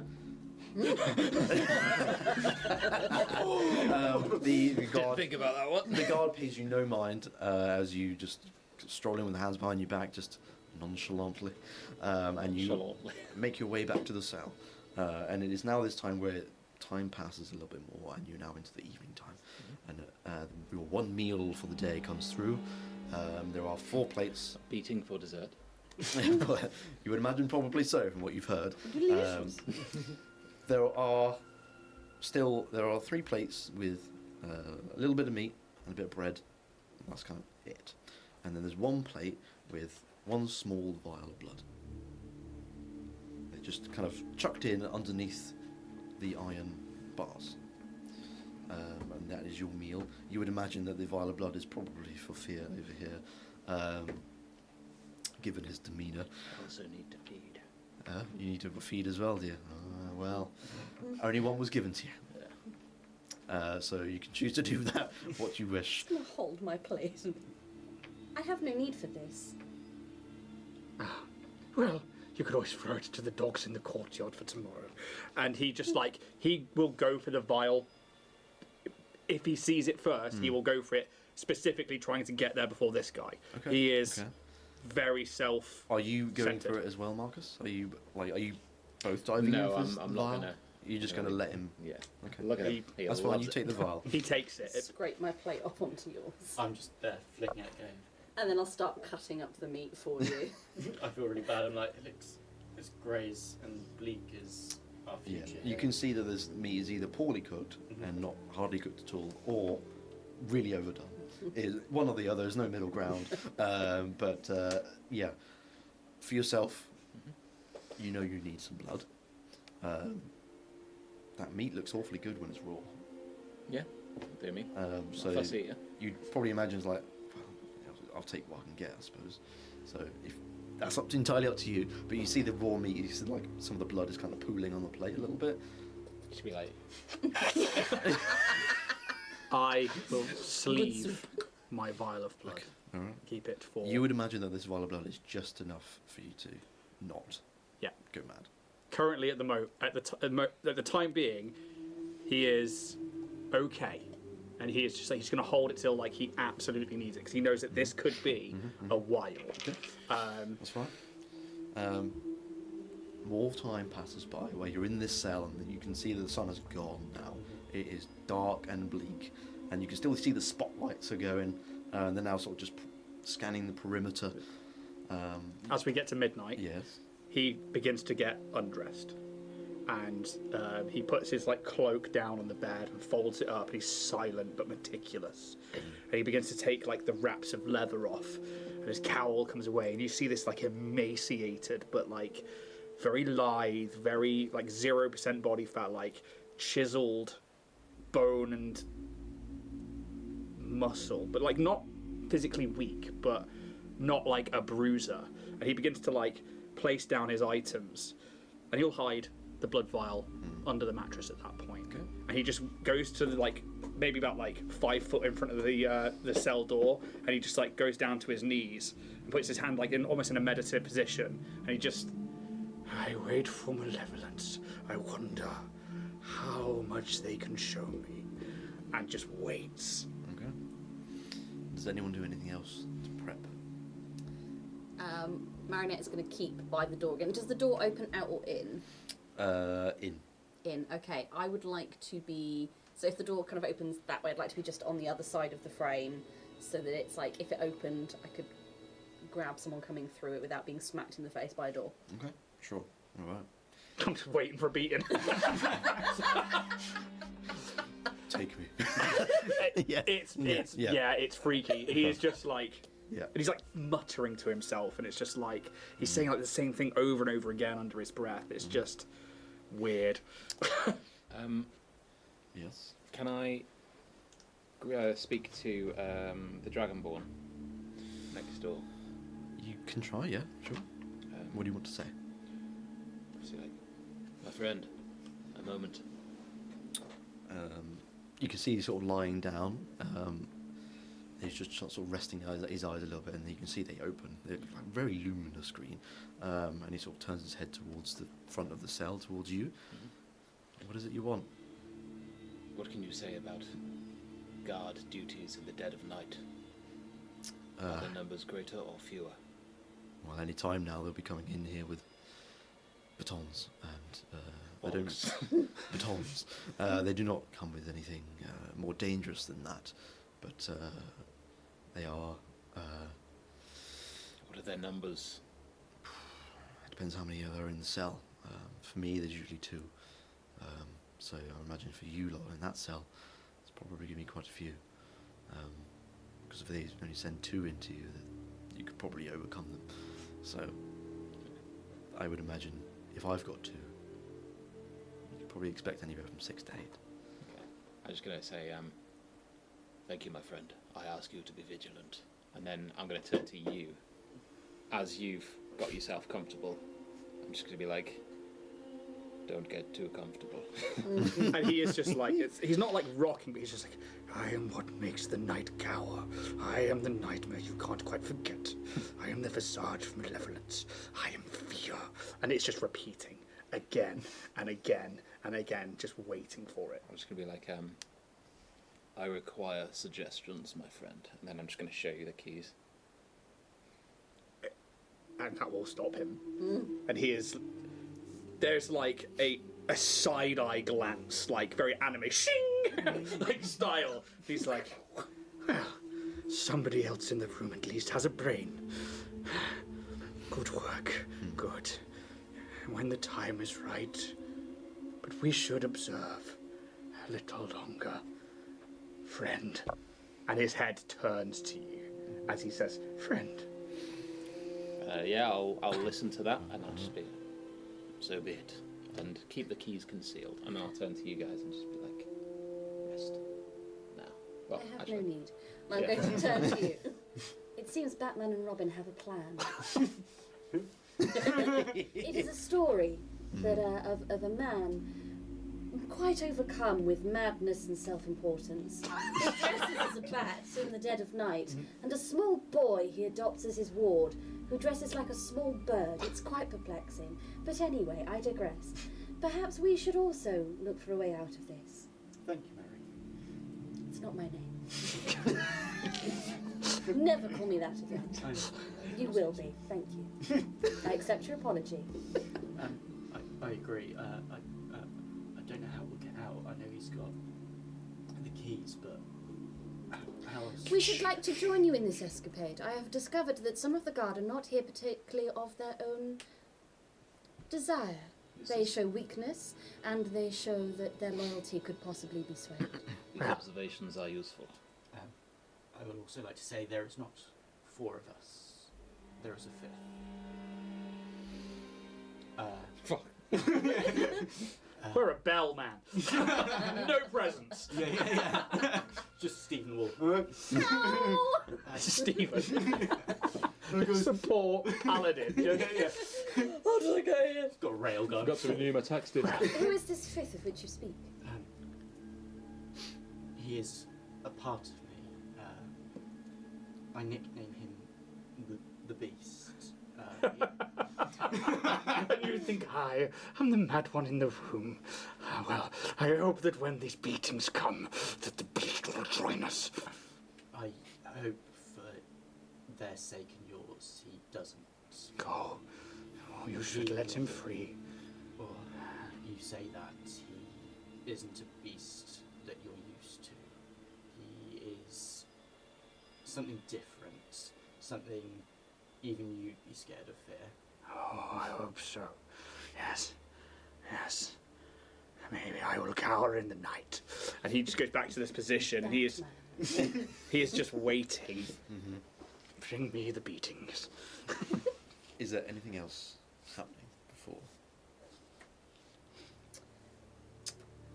If not, then we shall go to break because it is now 8:30. So get a cup of tea, have a little whiz, and come back. So we'll be back in a minute. This show is sponsored by Warrior Prints 3D, your one-stop shop for all your 3D printing needs. From terrain, to minis, to cosplay items, anything you could really think of that you want to get 3D printed, Warrior Prints 3D are the right guys for you. They are absolutely awesome. You are paying for a service, not just a print. And please go check them out. And once more, thank you for supporting the show. You're back in the room. We're here.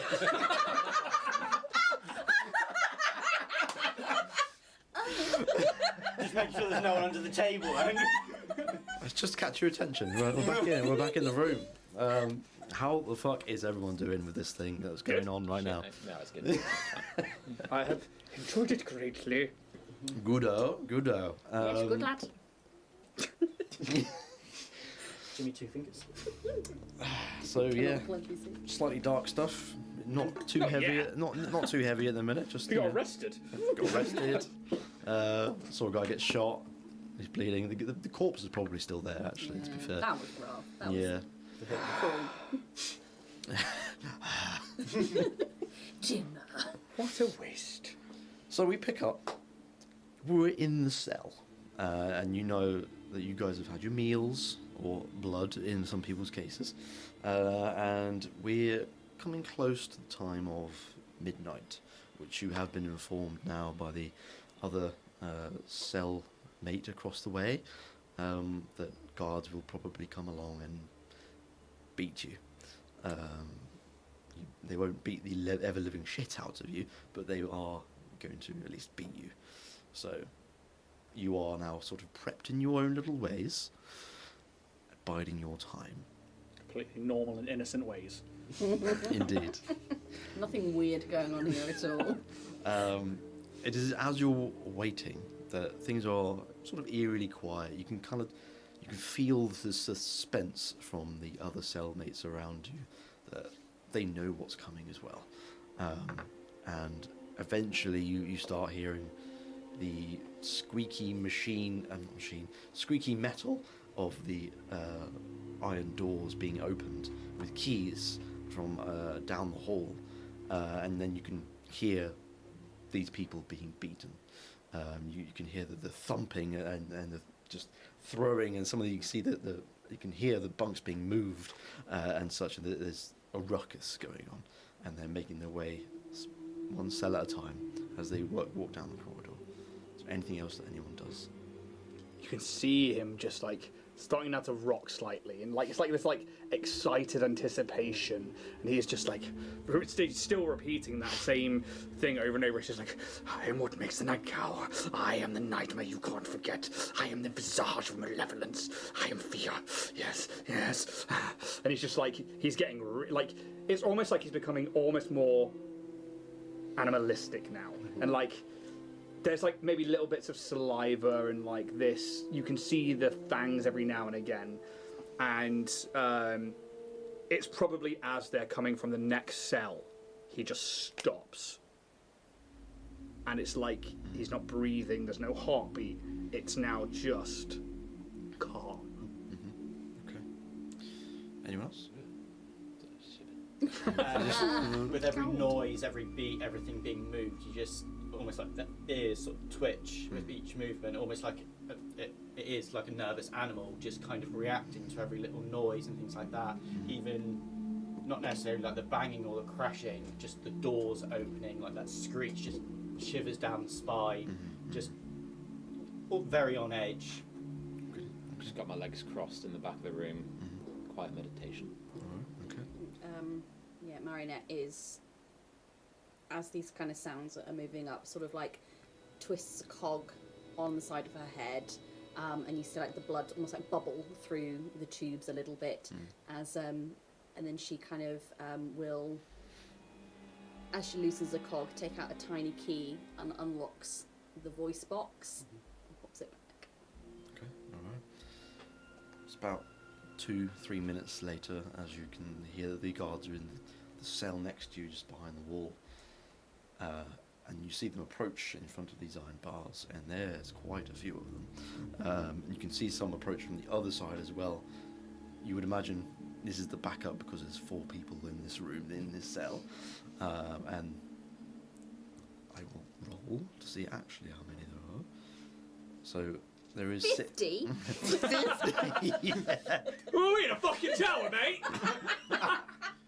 No, there's 8 towers, there's 400. There is 6. Okay. And one of them has got 6 backup or 6 all? 6 in total that look like they're looking into your cell, or they're slightly varying different sizes of police officer, such. But they're some of them are like have a bushy sort of moustache, just looking very grizzled, and they're kind of just patting this baton against their hand as they're about to come in and beat you. And one of them opens the door, and they flood in. Does one of them look like they are the leader? I won't even make you roll. This is kind of like an everyday thing. No one is in command of this group. Cool. They're just doing their thing. The first one, and hopefully I'm at the front of this group, the first one that comes straight towards me, I would like to do charm person, please. His eyes just open, and it's almost like this, like, they are deep crimson now, and he is hungry. He has held off on eating. Yeah. Okay, alrighty. How do you charm him? So it begins. Come. And I will them to get in close. Okay, alright. And that makes them coming in close anyway, so a willing creature to my bite. Okay. As soon as he comes down, and it's like, I think, whereas the rest are filing out to maybe beat, he is going to just lean in, and I'm going to bite. Okay, alright. I'm going to go straight into that exposed neck. Sure. Do you have to roll to hit with that? Yeah, I do. Although, to be fair, as an action, you can bite a willing creature. if they say they're willing, Yeah. it just goes through. So what damage do you do? Well, with that your creature bite? is grappled by me. They are incapacitated and restrained, and the bite deals 1d6 plus a strength modifier, plus a bit more. Yes. So, Roll up. Ooh. that's the first one. It's a 3. And then that's 3 plus 3 minus 1 for the bite. So that's 2. And then as he just... It's 3. Another 4 necrotic on top of that, as he just leans up. He doesn't like grab onto it. It's his mouth that latches onto like the clavicle first, as he just... And like... What we would see if it was like inside is like the heartbeats of this god.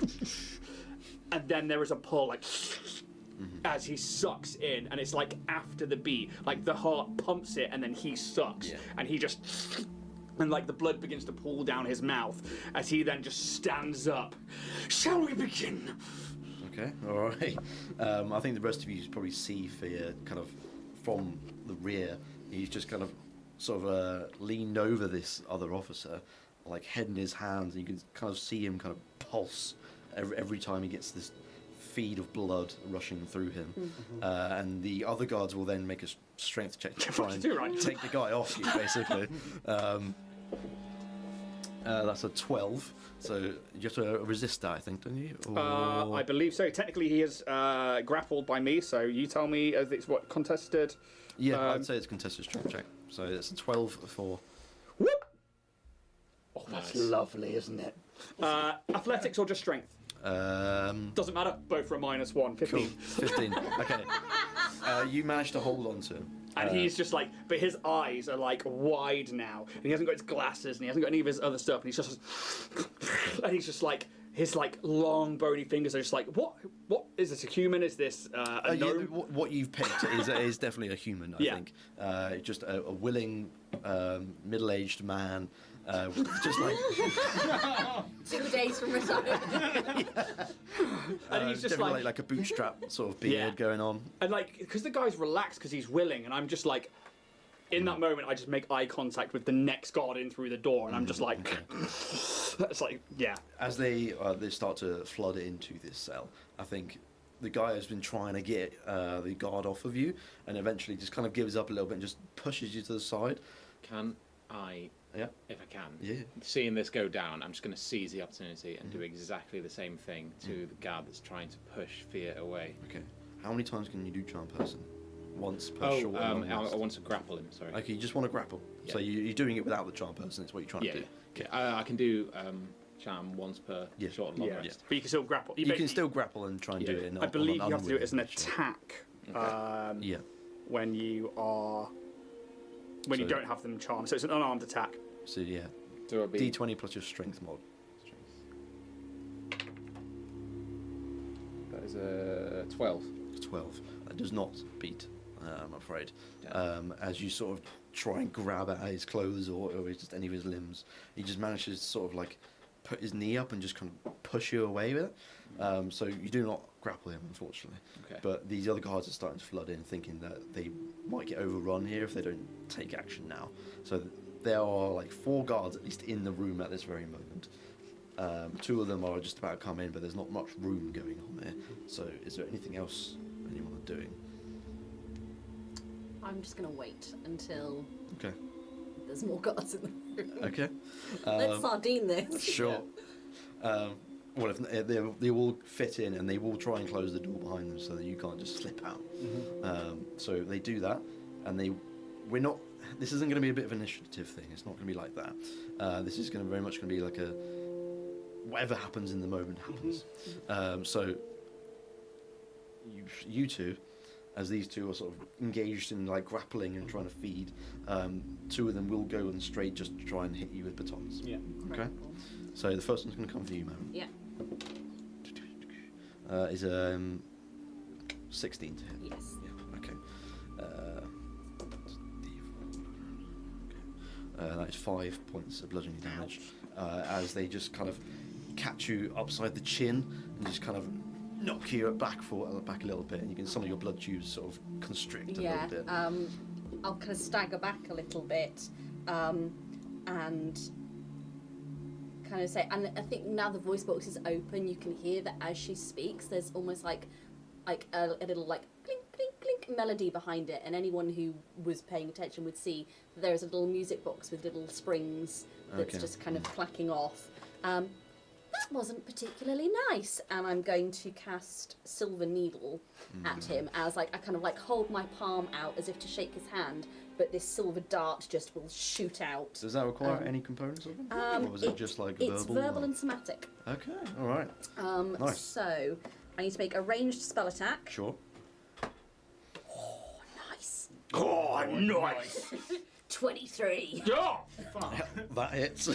So he is. One crimson eye like looks over to you and like nods in approval.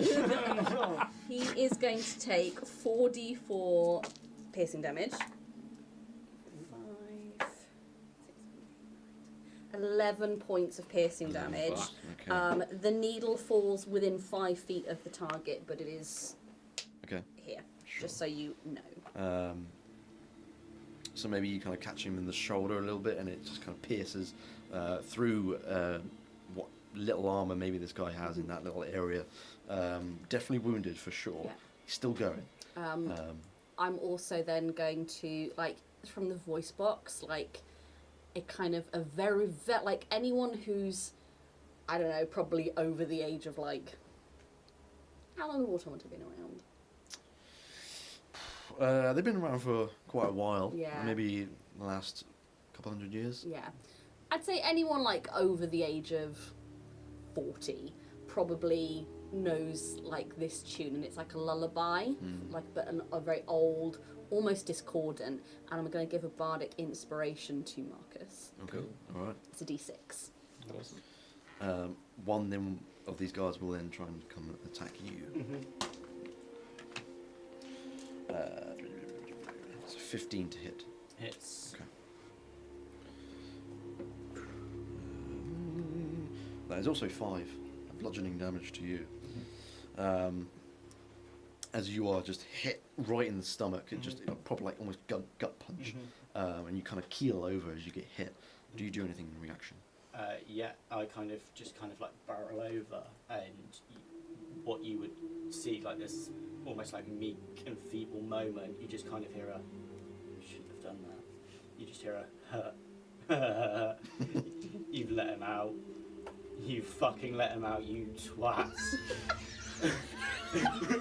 And you just hear and you just hear that you see this what was like worried face just kind of look up, and he just kind of locks eyes with the guards. You just see the black from his eyes almost like drain out as it's replaced by this crimson red. You see like a bone snap, and you just see him kind of fall to the floor, fist up, and you just almost, you're there like, has that arm grown? Has his leg grown? And what was before sort of almost like cut off, you just see him come up with like these antlers as he's gotten from like small sort of 3 foot to sort of like a medium 5-6 foot, doubled in size. He just kind of goes, "I'm Hyde, nice to meet you." And you just see him literally just pick up his fist and just launch it straight across his You're actually face. gonna get stabbed. No, I nearly moved, but I was like, no, surely not. No, I'm glad you didn't move, just like... On It's going to stream. stop, right? So you have essentially entered rage. I have entered rage. Okay. Roll to hit if you're going to punch the fucking living shit out of this guy. Watch him. Do it. Do it. With a 9. 9? Fuck me, dude. 9. That does not hit. Maybe because he just watched you grow into this, Yeah. well, beast. Yeah. Getting used to the size, I'm still changing, I'm still kind of morphing into... Maybe the fist that you try and throw at him is not quite as quick as you wanted it to be, and he just happens to notice that he ducks under it and avoids it. Obviously, I'm very aware of time, so It's alright. It's alright. we've got 2 minutes and then you guys need to leave. So, okay, we've kind of gone around the room a little bit here now, so I'm going to go back to you, Fear. What are you still feeding? Yeah, and he just literally like he comes away from it. He's like, and just goes straight back in again. Obviously, he's still a willing creature, so Another one of them will now start trying to hit you yep, cool, go for it. as you're feeding upon this dude. That's a +4, 13 to hit. Miss. And he just uses the guard as a shield, Yeah, and the okay. guy like pummels into the back of his thing, and at the same time he's just like, and just like again, this like chiseled face just pulls in. His eyes almost flash red. The bite itself is it's 2 points of piercing, and then another 3, another 6. So it's 8. Hang on, 6, 7. Yeah, 8 points total of me just like pulling in this blood. Let me know when he dies. He hasn't died yet. If that is my action, bonus action. What, to carry on feeding? I'm just going to pull him to the back of the room. I'm just going to like start like Well, coming. I think at this moment you're kind of in the corner, like just to the right of the door anyway. Okay. I'd say that's probably where you are right now, as the guy tried to push you away, so they can try and funnel in, basically. Okay, so he's trying to hit you, you missed. That guy that you're feeding on is completely unable to do anything. He's a willing feeding bag, essentially. Yeah. There's another one that comes to hit you because there's 6 of them in total. Does he? Oh no, I was doing it as flavor. I was like, could he take damage from like the guy like hitting him? But I'll probably say no. no, come on. Maybe he deflects it, but he doesn't do any damage. That guy also misses you. I'm just kind of using him as a dodging this, yeah. body shield at this point. That's wonderful, great. Full cover. I think that guy who also misses you just shouts, "We've got a vamp!" Just shouting to someone that you can't see, can't hear, just letting other people know. And he is weirdly quick, by the way, guys. It's really just like he's there, and then he's there, and it's just like, it's messed up. It's like really messed up. Messed up, dude. It is 9 o'clock. I will take you down to the train station. You don't have to end it straight away. No, it's fine. We'll go on for a little bit longer and see where we I'll get be to. back in very shortly. Please don't kill my character. Ian and James have got to leave because they're bastards. Yeah. I'll be right back. Ian will be back, Honestly. but James unfortunately We'll will be back not. next week. I'll be back. Yeah. Thanks for joining, mate. No, thank you for hosting. Right, so we kill them both now. Yeah, so it's just going to be What an us intimate three. little affair. a little intimate party here now. So there is one guy on you currently now. What do you do? Can I just continue to grapple him? Or You want to just attempt try and grapple? carry on? Let's try I and was get trying at to him. like trip him up, basically. You want to try and trip him? Yeah. I'd say he's still have to grapple him, I would say. So we'll do contested. And that I could. Yeah. Yeah. So we'll both roll strength checks. All right. Where's my strength? And you've got a d6 you can add Yes, to I do. I'll do that. Oh, better. A natural 20 plus 2, 22. Okay, yeah. You absolutely succeed this time. Right. You at least have him grappled. You haven't like made him prone yet, but you No. could probably do that next time. But you have him in your arms, constricted. Do you want to bite? Yes, it says bite a willing creature or one grappled by you. Okay, then you may do that as he is grappled. Deals 1d6 piercing Yeah. plus strength. I don't need to make an attack roll for this, do I? No, because you already have him grappled. So Plus strength mod. Okay. That is a 7 piercing damage okay, and then necrotic as well. plus 2. Plus 2, so that's 9 damage in total. And I've not been dealt any damage yet, but I would normally regain the HP. Whatever damage I make, Yes, I yeah. regain in HP. But at least you are drinking blood, so you have at least fed your hunger. Yeah. So Yeah. you've done that at least, which is good. It is a decent amount of damage as well. Now we're over to you, Marionette. Thanks for the bardic inspiration. You're welcome. What do you do? So as a bonus action, I can recall my silver needle. Oh, okay. So it flies back Yep. in a direct line and pierces any creatures that are in that line along the way. A creature must a creature in that line Yeah. must succeed a dex save or take the 4d4 piercing damage again. Okay. And is it like a bonus action to recall it? It's a or- bonus action to recall it, yeah. Okay, that's cool. It's a really cool spell. That is a fucking bad one. He does not make that dex save at all.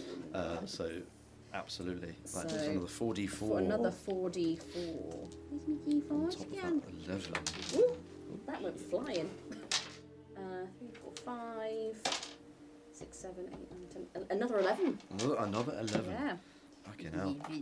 Taking this guy out. He still is not dead, but he is losing a lot of blood from these 2 punctures you've done with the And I think needles. it just it shoots back into like a tube Yeah. in their arm. That's very, very cool. You still have your action, I technically. do. What kind of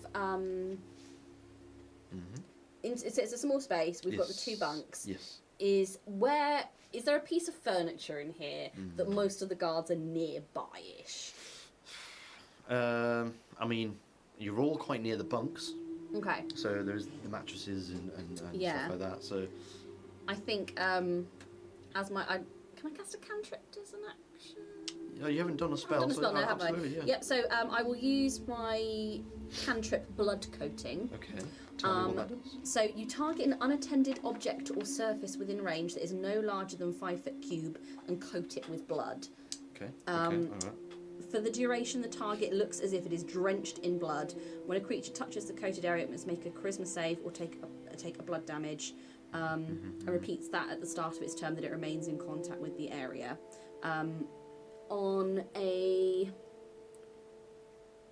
Taking the same damage on a fail. On a success, it understands the illusion.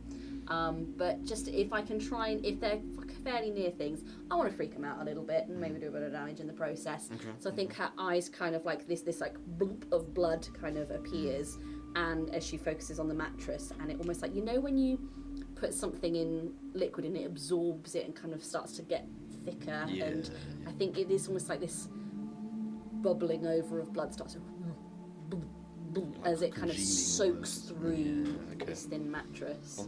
Okay, is it like on the top one or the bottom? Let's go bottom. Bottom bunk. Okie dokie. So that one's covered in blood. Alrighty. And I am concentrating on that. You are concentrating. Okay, this guy will now try and come in for another strike on you. You guys are rolling shit right now. So that's a 5 to hit, which definitely does not hit. He just misses you. Maybe it's just from having to hold one of these wounds that you've dealt him. Doesn't hit. And then we'll go over to him in his beast form. He will try and hit the guard that he's dealing with. Does not hit. That's you can lie. Doesn't it? Innocent lie. He rolls an 8 to attack the guard, and he just misses again with another punch. The guard tries to attack Dr. Herbert, and also misses. Fuck me. Sorry, I don't want to be actually guy, but I think you get a 2+ to your melee attacks with rage. With rage, yes. Yeah. I mean, even with that roll, it was like a 3. It's like plus maybe stuff. Not. It's like maybe yeah. But they both missed each other. They haven't wounded each other. Again, we would now come back to fear, but it's at this moment that you start to hear more footsteps, even amongst all this ruckus of stuff going on. You start hearing more footsteps come down the left side of the corridor, and there are war guards coming. After one of them has shouted that we have a vamp, they've definitely heard the call. So there's another 3 guards that have come along. And not only that, Bald Masood makes another appearance. And he has his pistol drawn that you've seen before. And he fires it first into the ceiling to try and, in an effort to try and scare and stop things from where they are. Even the guards. Oh shit, it's Bald Masood. Shouldn't be in here. So he fires off this shot and it rings through the corridors. This hard surface just reverberating the sound. Does that shot stop you in your tracks? Do you hear it and go, oh fuck, okay, is this too much to handle? Tell me, I think. How would you react? I think Marionette will kind of hold hands up and just lay it on really thick because of this blood coating. I think you see a single tear of blood just kind of fall down the copper face as it starts to oxidize even more. It's just being acting all innocent sort of thing. Okay. Yeah. I mean, you can persuasion check. Or deception. Oh, sorry, yes, I forget that's a thing. Deception check, please. It's not fantastic. 9. Okay. I'd say you probably will see through your deception on that one. Even through just a sheer not really caring. Yeah. But he can sort of tell you a little bit putting it on. But it's hard when you're a robot. what about you, Marcus? I'm going to probably cease what I'm doing, and then I'll be like, haha, good sport. And then, how long would it have been between being out on the grounds and now? Been out of the grounds up until now? Yeah. Probably maybe a good 5 or 6 hours. Would that count as a short rest? I mean, technically a long rest because I'm fucking drowned. You weren't doing anything, so I'll allow you to have a short rest. Can I charm person on bold here? Ooh. Okay.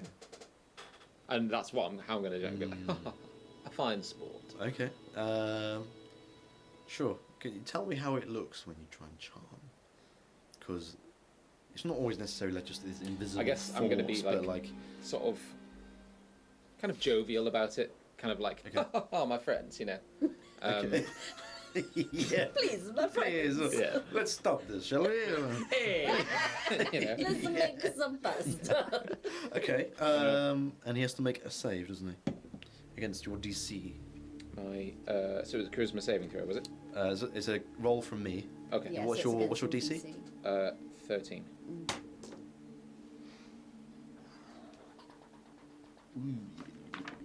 I wonder. I've got that right, haven't I? Yes, you have. Yes. Yeah. Thank you. Bald Masood. I love that name. Yeah. It's so Barry. good.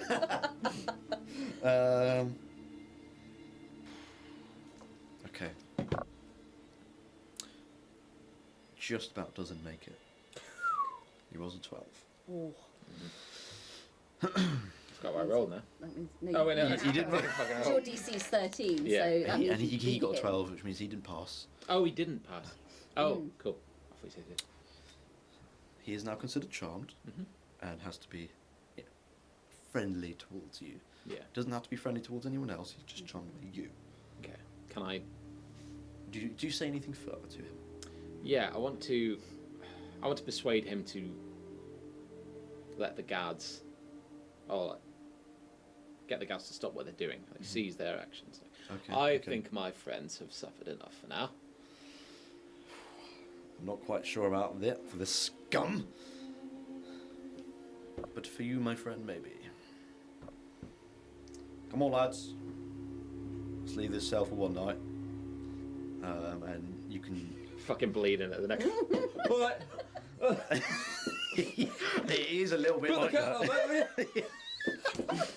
Just riddled with holes. Being like, You can see a couple of them like, fucking really? Come on. Like, we just got our asses handed to us, you know? What would Fear do at this moment? He's Keep feeding on eating. this fucking, probably. He probably would, wouldn't he? He's in the shadows as well. He says quite a small room. I'm like, Not a lot of "Oh." shadows. I'll give him one more round of his fucking Yeah. of his biting. So 1 plus strength. Hasn't quite heard the. So, Huh? Sorry. Sure. Okay, that guard still lives. Poor guy. Is it? He Does he really you want can see he's a little bit Pale. like emaciated now. He's like a little bit thinner than he used to be. More gaunt, you know. Come on, Jeff. Day off tomorrow, innit? I think Fear probably in this moment has had his fill of blood and just kind of regrettably lets him go and just kind of shoves him away and just licks his lips. Yes. That was fun, wasn't it? Ah, yes. And he'll Good probably pastime. go to his bed or something and just sit down. Oh, let me turn the blood off. Oh, Oh my god. Damn. dude. She. No, he probably sits on the other one, so it's fine. And the other ones just sort of kind of back off, put their batons back in their sort of sheaths or whatever, and just try and they watch you as they sort of back out of the room. The guy who was kind of like coming up in my grill. Yeah. As things are sort of de-escalating, I'll close my voice box up and I'm ever so sorry. I don't know what came over me. I was quite startled. I do apologise. I hope you're not too badly injured. He probably won't say much. I think he'll probably just murmur and go. He just absolutely grumble at you, just being wounded heavily from your needle. He doesn't have anything to say to you in this moment. That's good So, to just know. for your awareness, Is he dead yet? No. no, but more guards have come, Oh, and Bald Masood has turned up. oh, he is here. He is here. So, And my eyes are locked on him. he's basically shot his pistol into the air to try and startle you all and try and get you to realise that this may be too much, that kind of thing. Marcus has charmed him successfully, so he treats him as a friend and has agreed to call off the beating. You got another charm? Long way. I've allowed because there's been about 4 or 5 hours since when you came in from the Sick courtroom. charm. Charm wicked. He's like, oh, sick charm. Sick charm bluff. Charmed us. So he has agreed to lay off the beating for tonight because he treats Marcus as a friend, and he's like, okay, fine. And I've said that your character would just have one last little go, Yeah. and then just shove him off. Leaves him on like 1 hit point and just like tosses him like Yeah. weakly over, and it's just like,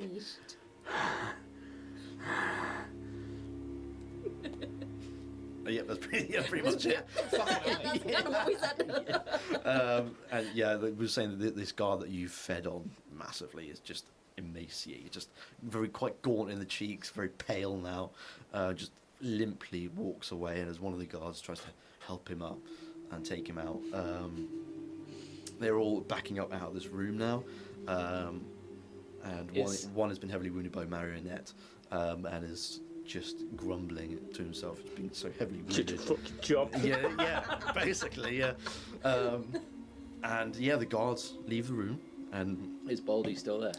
Bald is still there just as the gate is shut on you again. Is he still charmed? You still charmed at the minute. Got an hour on it. For what it's worth, I just want to say, perhaps leaving this corridor in peace. My fellows have suffered enough tonight. I've agreed to lay off the beating tonight, but that does not mean... What I'm getting at is, What you're getting at is what? fuck out the corridor. Yeah, well, and- you can see that's what's happening. Yeah, you can well, see like, they don't come what down carry here on tonight. to other people. You mean, or Yeah. or do you mean just you guys? Tell me what it is you want. Basically, I want him to not come back to this cell tonight, or to not allow any guards to come back to pass this cell. That is exactly what he's Okay. agreed. He said, I will lay off the beating for tonight, Yeah. but he will say, I may not make that agreement tomorrow, or the day after that. But for tonight, as newcomers, sure. Nice guy. And he'll kind of like twizzle his bloodwork pistol around, put it in his sheath, his holster. Just one more thing. I'm gonna do a Columbo. You're testing my Just one patience, more boy. Where are our weapons? Somewhere where you will not be having them. And they will be permanently confiscated from you. Rec room, staff room. I mean, he treats you as a friend, Hey. but he still knows that you are a prisoner. You have your stuff confiscated for a reason. So, I'll roll a d20. Okay. Anything above 10, he'll tell you. No. It's a 7. He just doesn't say anything. He's said his part. Your weapons and your belongings have been confiscated and not be brought back to you till such time as you might die or somehow leave this place. And he will give you a bit of a side eye and just walk back the way he came from. And the guards sort of limp around, and some of them are putting bandages to themselves to try and stop the bleeding. Dragon. Yeah, one of them is basically being dragged by the feet, but you are now left alone to your own devices. Dr. Herbert is still probably in his beast mode at the minute. Not really sure how to combat that, but Just a huge angry rabbit with a massive erection. Beat this! Maybe the guard that he was fighting with had to be around. like they had to get involved with it and make sure the guard is away from him and just keep the beast at bay. But I think eventually, maybe after 10, 15 minutes after they've gone, Dr. Hebbit will eventually and calm down. You can see like his form shrinks a little bit back to what it once was. Induce anxiety. You won't believe what you did, mate. I think like when they're leaving and like the good doctor is still like in this thing, he's like, well, at least we can guarantee there will probably be more tomorrow. Yes, you all did quite well, didn't you? Do you expect to be here tomorrow? Not with those keys, my friend. Should we try the door? Yeah, can I test to see if So, the keys will fit this because lock? I know that there are multiple guards with multiple keys, and there are All right, mate. Just looks at it. Shed. there are many Disabled cells. toilet. There are many cells within this place. The reason he Okay, was on the ground floor. They weren't kitted out.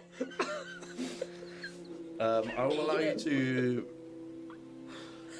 roll 2 D100s, You want me to roll 2d100? Yeah. 2 D100s. and if you get a 90 or higher Ooh. On either of them. on either of them, And 2 chances at this. Okay. I'll say that one of these keys is the one you want. No fucking way. 38. The key is not what you want. Next one. You go. Do you want to roll? No, you made they're your keys, bud. You try a couple of these keys, like sort of thematically as you kind of rolling this. You try 2 of these keys and they're just not fitting in the lock. It's not the right type of lock. 13. 13. You look at these other 2 keys on the ring and you're like, God, these better be the ones. They all look quite similar. You would imagine they are for cells. You just don't know what cells. They're not marked at all. But you try these keys, they don't. Can I speak to Dragonborn? Hopkins. Yes. Before you do that, could I try and use those keys in an attempt to pick the lock and see if we can like, Okay. yeah, jimmy it, but also like, maybe like change the shape of them, like work with the lock being my ilk. Is that something? Yeah, I I mean, it's kind of like Bod's job, thieves' tools here, really, isn't it? It's a little bit like that. So, like, you can roll dexterity check as per usual for picking Sleight of hand? locks. Yeah, but what would you add again? Was your proficiency if you have thieves' tools, right? Yes. I would allow you to do half your proficiency. So So basically, I get to add 1 to the sleight of hand. yeah. Ryan sneezing. I really was that noise. It was, wasn't it? yeah. It's a filthy little 20. Filthy. Ooh. Nice. Saucy. Is that good? 20. Okay. Click. The door opens, guys. We walk through to freedom and get everything. Jack, as a we player, want. describe to us the 3 GMs. How bold gets mucked. Bombasoo! Okay. You think you've jimmied it open, and it does. You think you turned it. You've managed to somehow get one of these pegs to lift, and you got it open. And you pull the gate a little bit, and you know that it is now unlocked. Well, it appears we have an opportunity to peruse our new establishment, or we can sit here and wait for tomorrow's beating. I'll very proceed and a gesture. Marionette, Yeah. your thoughts, please. One should not look a gift horse in the mouth. Yes, quite. To know the terrain would be advantageous, and should an escape route prove viable, we would be fools not to take it. He begins to like re-put the leather back on, put his like cloak back on. Well, once more children of the night will roam. And he just steps out of the cell. Strange little man. Do you all? He's taller than me. Probably, how tall are you? About 6.5 foot. Yeah, I'm actually smaller than you. No. Do you all attempt to leave the cell? Stealthily. No. Stealthily? Yeah, I'm just One at a time. Are you Yeah. all Yeah, wanting yeah. to leave? Okay. Yeah. So if you all attempt to be stealthy, Should we lock him in? Yeah, let's do it. he will follow you. And you probably stick quite close to Marionette, I think, after having a little bit of I'll hold his a hand. soft bonding. Oh shit. Ooh. Okay. 24. Okay. Yeah. Sure. 18. 18. 11. I'll roll one for. Okay. And like, has the Dragonborn seen us? I mean, he just got beaten up, so he's still awake. He's probably just trying to recover from his own beating. Watching us. Guys! And he's like, Maybe we should set some of these little birds free. See what fun they can have while we peruse the local delicacies. So you enter this corridor, and it's about 15 foot wide between each cell on each side. And it's one sort of long stretch of corridor. There are cells pegged all the way along. And then fuck off! it's at this moment that you look at each end of this corridor, and there is another door. This is not just the cell doors you have to get through. There are another set of doors. If you were to try and escape, Well, at least we have access to more friends. And he like gestures to like the next cell. Yeah. Can we stop perusing the Yeah, cells? can we start See who's in looking what? who's- you can, yes. So obviously you know of. Oh, he's a wrong one. That's just Hannibal Lecter one, is the halfling. And I'm like, Hello, Clarice. hello, Clarice. Hello. So obviously you know of Hopkins. What the barman sees when they change a barrel. Oh, we're gonna take this campaign and we're gonna fuck Sorry, it up. It always happens, don't worry. So yeah, you know of Hopkins in the opposite cell from where you were held, and you sort of, because you're like right on the end of a corridor, so you start to move along down the corridor the other way. You can see that there's another lone person in the cell next to Hopkins. You can see a human. They look quite downtrodden. They look quite a little bit quite muscly, like they could hold their own in like a street fight, that kind of thing. He is currently holding his eye as if he's just been punched, and he's got like a black eye, and he's just trying to lean over his bunk, just trying to sort of breathe through it and recover. Do you sort of say anything, or are you just sort of looking as you're going along? He like steps in front of the cell, looks down at the guy, kind of cocks his head, takes it in for a moment. And then when these two, I think, make it up to the cell, that's when he then moves on to the next one and kind of leaves it to you guys to be pleasant to people. I'll just appear at the bars and wave. Hello. Hello. Are you actually saying hello to him? I will say hello. Okay. Right. He'll notice you after you said that, and he will kind of peek over, and he'll definitely do like a double take. Like, who the fuck are you? Hello. I'm Marionette. And what are you doing here? Like, you're not one of the guards. No, I'm apparently a prisoner. You're out of your cell. How the fuck have you done that? Made some clever new friends. You can see there's like a sparkle in his eye as he sees that you've got out. Do you think you could help me out? What is your name? Jax. Is that with 3 X's? 2 Yes. C's, 3 X's. Underscore.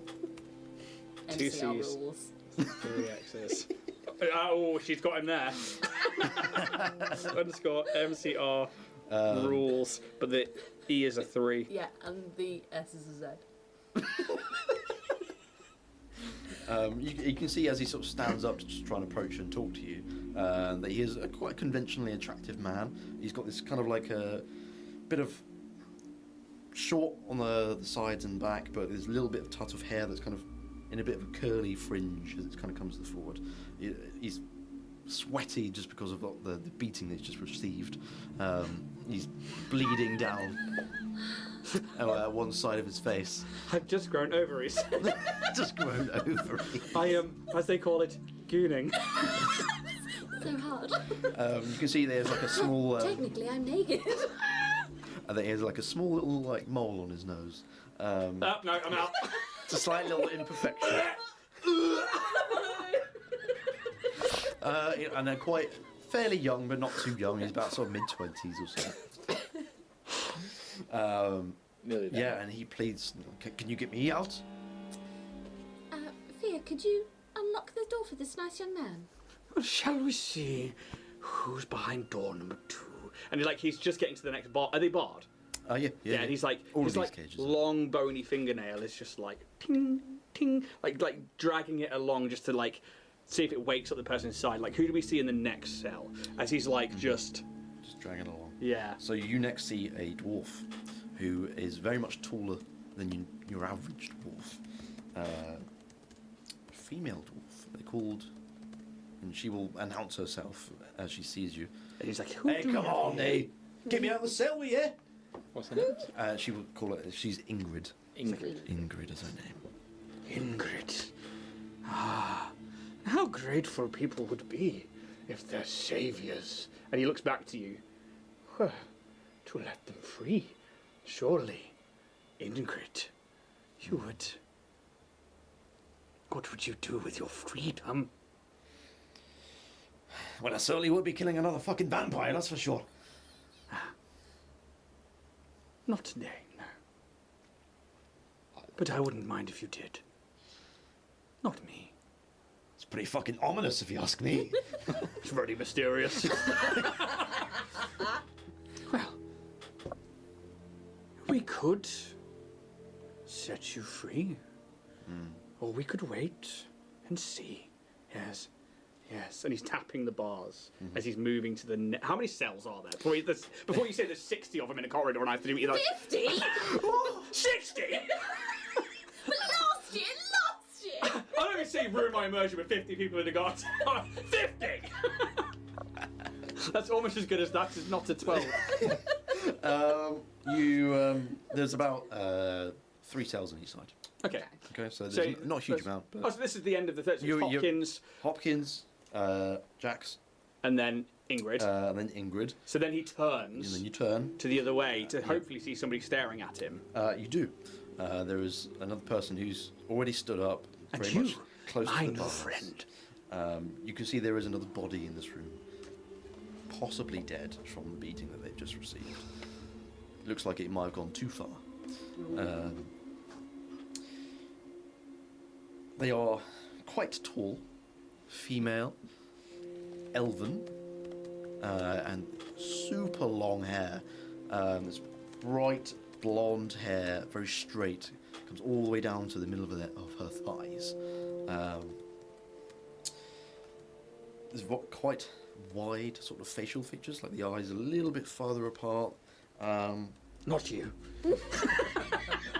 Jack's like, give him an imperfection, otherwise they'll keep going in. Fucking hell. She doesn't breathe an air of confidence, but you can sort of tell by looking at her that she once had some resemblance of confidence about her. But in this moment, she is rattled and shaken. Is this the one that's nearly unconscious? No, this is the one that's standing up in front of the iron bars, just trying to sort of hold themselves up a little bit. You can see there are bruises upon her, and she'll sort of just, "Hello, who are you?" I'm Fia. And who are you? Ilkar. Eelkar. I-L-K-A-R. You're going to have to spell that. Yeah, got it in one. What is it? Eelkar. I-L-K-A-R. Spell it. Would you be happy if you were to regain your freedom this night? I think I have a bit of a revenge to take out. Well, hopefully on nobody here. They may be in here, I'm not really sure. I was taken away when it was too soon. I like this one a lot. Good. And he's like still like wagging a finger as he moves to like the last cell, which is the one next to us. And he just slowly looks in. Empty. If we are to set you free, and we can set you free. And he looks to you guys. Good doctor. Why is he silent? I think he's having a panic attack. That will not do. He's definitely panicking right now. He's just receded from his. Shall we let the riffraff go first, before we anoint ourselves in the blood of the enemy? While he's been like holding court and like doing the creepy thing, Yes. I would have liked to have been looking up and down this corridor for any kind of like master switch or like yes, insta release. That could be very embarrassing. Investigation check. What was that? 16 plus 4 for dirty little 20. Naughty. Naughty 20. Yeah, you spend a little bit of time sort of looking up and down the walls to see if there's anything mechanical that perhaps opens all the cells or something. You find a lever on the other side of the doors coming into this corridor. So they're like on the other side, so you can't click. Are they barred or are they like doors? They're basically the same doors that there are to the cells. They're just the door on its own, leaving the corridors, basically. Okay. Can you? Would you be? Yeah, can you like reach? Is there possible to reach around? No. You would imagine that it's been designed so that couldn't happen. Is it locked? You try it, and it is locked. Yes. Shall we set our new friends free? But did we set Hopkins free? Not yet. He was specifically, and I mean, like, if you, I don't know how you are at reading people, but like the slightest semblance of power, and he is lording it. He is like the slightest inkling of him having control, and it becomes his world. It's very narcissistic. Okay. How do you relieve these prisoners of their cells? Fear. Yes. Perhaps, seeing as you were so good at opening the first door, perhaps a wonderful show of power would be appropriate in this situation. It looks like this lever just on this side might just do the trick. And like he like perks up, and he will go to that door. He's like, We will have some fun then. and he will try and use those keys as like a makeshift lockpick set to get that other gate open, even if it's like from the other side or from this side. You know, you tell me what to do. If you'll try and pick the lock, you can try it. Yeah, I mean, are you trying to use the keys that Marcus found as like a hodgepodge fucking thieves Before tools? you try that, are we sure that the keys that Mr. Marcus found don't work on these doors? Be my guest. You Can try I each one of try? them by one by one? Yeah. None of them are working. I thought it might be prudent just to see. Oh no, thorough is always meticulous. And there's like a pause with that word, and then we'll just like yes, it goes back to the lock. Okay. Well, yeah. With half proficiency again. Yes. 16. 16. Does not make. These are thick doors. Oh, so thick. Doors. And you also kind of like, you try and do it from the, like, maybe the other side a little bit, and you can't quite get this one little fucking peg. It just won't go up. And in doing so, one of these keys breaks. Yeah. Maybe a different approach is needed. Good doctor, I don't suppose you would have another show of strength for us, would you? Yes.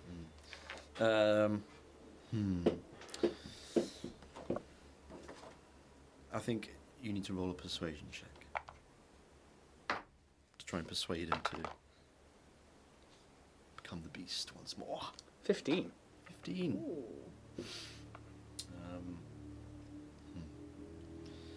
Well, I don't. You're always stuck with the weak, you. If I must, I suppose. Sure. Okay. And he's sort of trying to like hype himself up a bit like Hulk does. You know, it's like, come on! Did you do the Mahonaka? Like, Oh, no. he'll rage. Good. And you can see his form once again becomes this bulky form of his rabbit form, and he will attempt to try and yank the door. And I guess while he's doing that one, is there a couple of keys left? There's one key left. Should I try and release these new friends of ours then? I'm gonna kind of get in a little closer just to kind of keep it down a little bit, so I think you can hear more clearly, like the whirring and tinkling from You are Marionette. unique. Perhaps we don't eat them though? Oh no, these are a distraction. Oh, good. Just so we were on the same page. No, these mortals are useful. I think you've had enough snacks for today. Oh, I am quite satiated. You can see Dr. Hairbit in his bulkier form has like his feet up on one of the bars, and he's just trying to completely yank this door off. He doesn't quite make it. With a 19, even still, DC 20 is, like I said before, thick bars on this one. And you can see it kind of bends a little bit, but this thing is not fucking moving unless you unlock it. Let's get some friends. Who do you think is the strongest? I believe this dwarven lady. Imelda. Ingrid. Already forgotten her name. I would No, Fear suggest Woodson. that, the human boy, Jax. Both. Well, I really would like to get out of this cell. This is where the guards walk in now. What did you We do, fell. by the way? Who's asking? Me. Well, yeah, but... Oh, fuck it. I used to be a mediator between organisations. That's quite admirable. A good Obviously not doing it profession. now, but I'm here. I'm going to release the dwarf. She at least can kill a vampire. Boom. Yeah, I mean, fucking hell, that's a... What was this for, sorry? I'm going to do the lock on the dwarven one, because she stated that she killed a vampire. Yes. And he's like, you. Okay. That's his strength. So that is a sleight of hand Yeah. with 1 on the proficiency. That is a 23. Okay. You just about managed to unlock this door. But I think even still with you're using keys that aren't meant for the locks that you're I'm having to picking. like break bits of them off and stuff in the I lock. think at this point these keys have seen their use, so you Shed keys. that's gone. But you will have unlocked Ingrid's, I believe, was it? Ingrid. Well, my new friend. Oh, thanks for letting me out. She starts to sort of just walking down the corridors to see if she can get through the door. If you could help our strong friend. Nah, fuck that. I'm out. And she just doesn't listen to you. She's like, cool, I found my way out. Cheers for that. See you I'm gonna later. lean in. Uh, You chose poorly. Well, if she does get out, she's got to get further than us. She'll attempt a strength check of her own on one of these, probably the nearest door to where your cell was, and try to bust that open. Someone so forceful with their will could be very beneficial to us. This fucking door shut! No! You were saying? She's like proper yanking on it, a bit like that meme where he's like, let me in! Would she get advantage with the good doctor's help? Probably. If they both go at it, I'll let her have her advantage.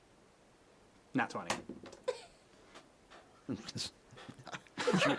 She rolled a 4 on the first one, and now 5 on the second. Nice. So, yeah, even with both of them, these doors are just not budging at all. And you maybe think that the locks on these are more than just a simple lock. I guess. Ilka? Well, I've got no more keys, but what he will do in that moment while she's distracted is take the remnant keys that he's dropped on the floor and he tries to kick them across the room and under her bed. Okay, nice.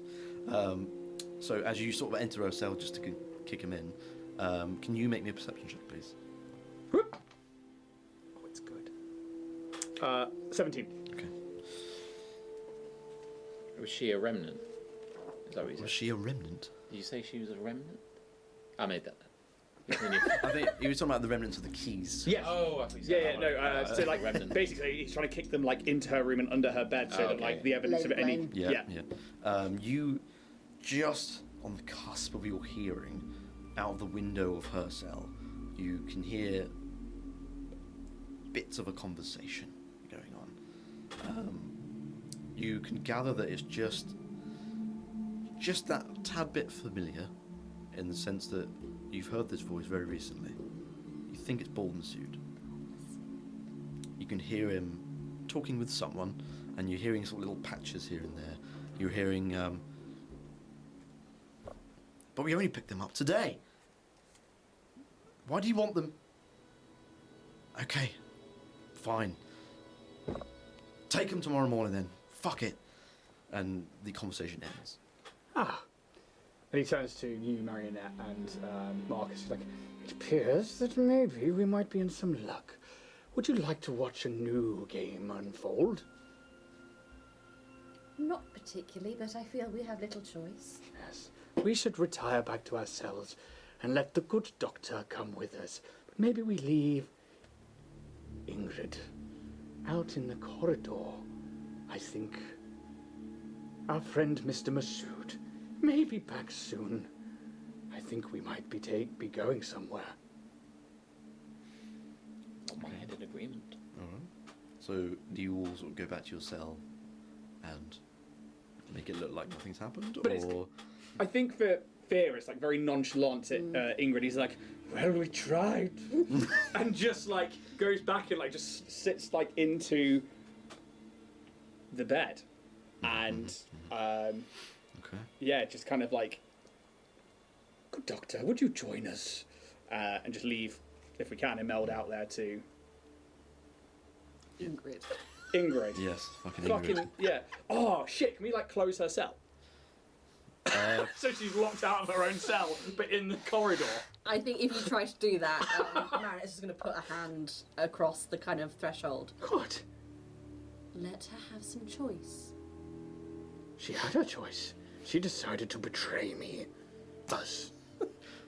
You have an odd concept of betray. Get back into the cell, sit there nice and quietly until dawn, and then we shall go from there. Is that clear? I'm just going to stand I behind you think like, an intimidation check from Marionette there. Oh, it's good. And then Filthy. an insight check. 20. Filthy. Oh, it's so smutty. Yeah, no, you absolutely trounced that. Yeah. And like he's taken aback a moment, and it's almost like you see this reversion in him for a second, where he's like, and like there is a moment where like he doesn't know what to say, but it's like yes, yes, yes, and just like will make his way back to the cell. Nice. Toy. Toy. Yeah. Robot man voice. Okay, so you are now back in your cell. You can't lock the cell door now that you have nothing to lock it with. So you're going to have to sort of hope that they just don't try the door or something. Must But have opened in the by all night. means, you can pull it too. Yeah, we'll close it. Maybe they didn't lock it when they left. Yeah. Maybe you can We're play just on that good if you so little wish. prisoners.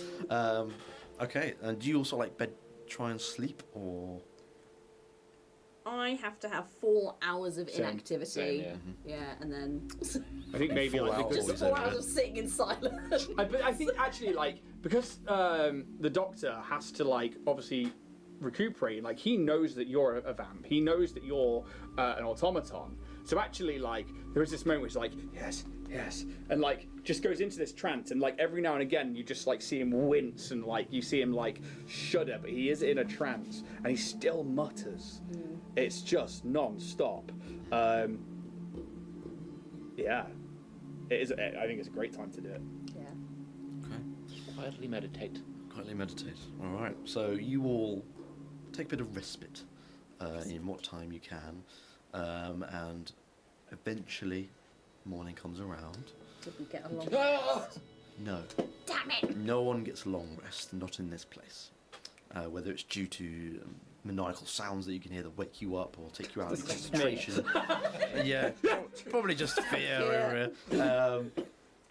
Just the bleakness of it all just really does not allow you to rest properly. But a shorty. Shorty? With a shorty. I'll let you have a shorty. She's a boy. Yeah. I'm going to spend a hit dice then to regain some HP. Okay. And as an automaton, I get to add my con modifier to it, which is fun. I'm back to full. I've got that blood vial. I'm just gonna keep it tucked away because obviously I feasted on a god. It's like 1 hit point. Yeah. It's like enough. Just hey. No, I know. Yeah. 100%. Don't knock it. Don't knock it. So morning comes around, and the sun is a little brighter today, but it's only coming through this small little hole at the minute of the window. Still like cloak up. Yeah, I'll keep it. Fucking. Nope. And yes, eventually you hear the door in this corridor open, and this entire time, Ingrid has been just taking breaks from time to time, but has been yanking out one of these doors, whether it be the one that she was trying originally or the one down the other end, and just you can see like madness has definitely set in Ingrid, like just get out. She's trying to take the opportunity where she can, and she has not succeeded once. And one of these doors open, the one that's sort of right next to you on the corridor end. Some more enforcers come through, and also Borden Sud has returned. And he spots Ingrid down the end of the corridor. Gemeld. Hey, what? I feel like you get a name on. Jackson, you want to fucking go? I'm just fucking being a dick. And he's not really sort of surprised. He just sort of gestures to a couple of the guards and he goes, "Fucking deal with her, will you?" And they go over and you can hear the sort of sounds of beatings and cuffs being brought out to try and cuff her back up. And she's taken off somewhere else, you don't know where. But Bald Masood is outside your cell, and he sort of says to you, "It seems like it's your lucky day. Sorry that our time with you was so short. Oh, It's a pity."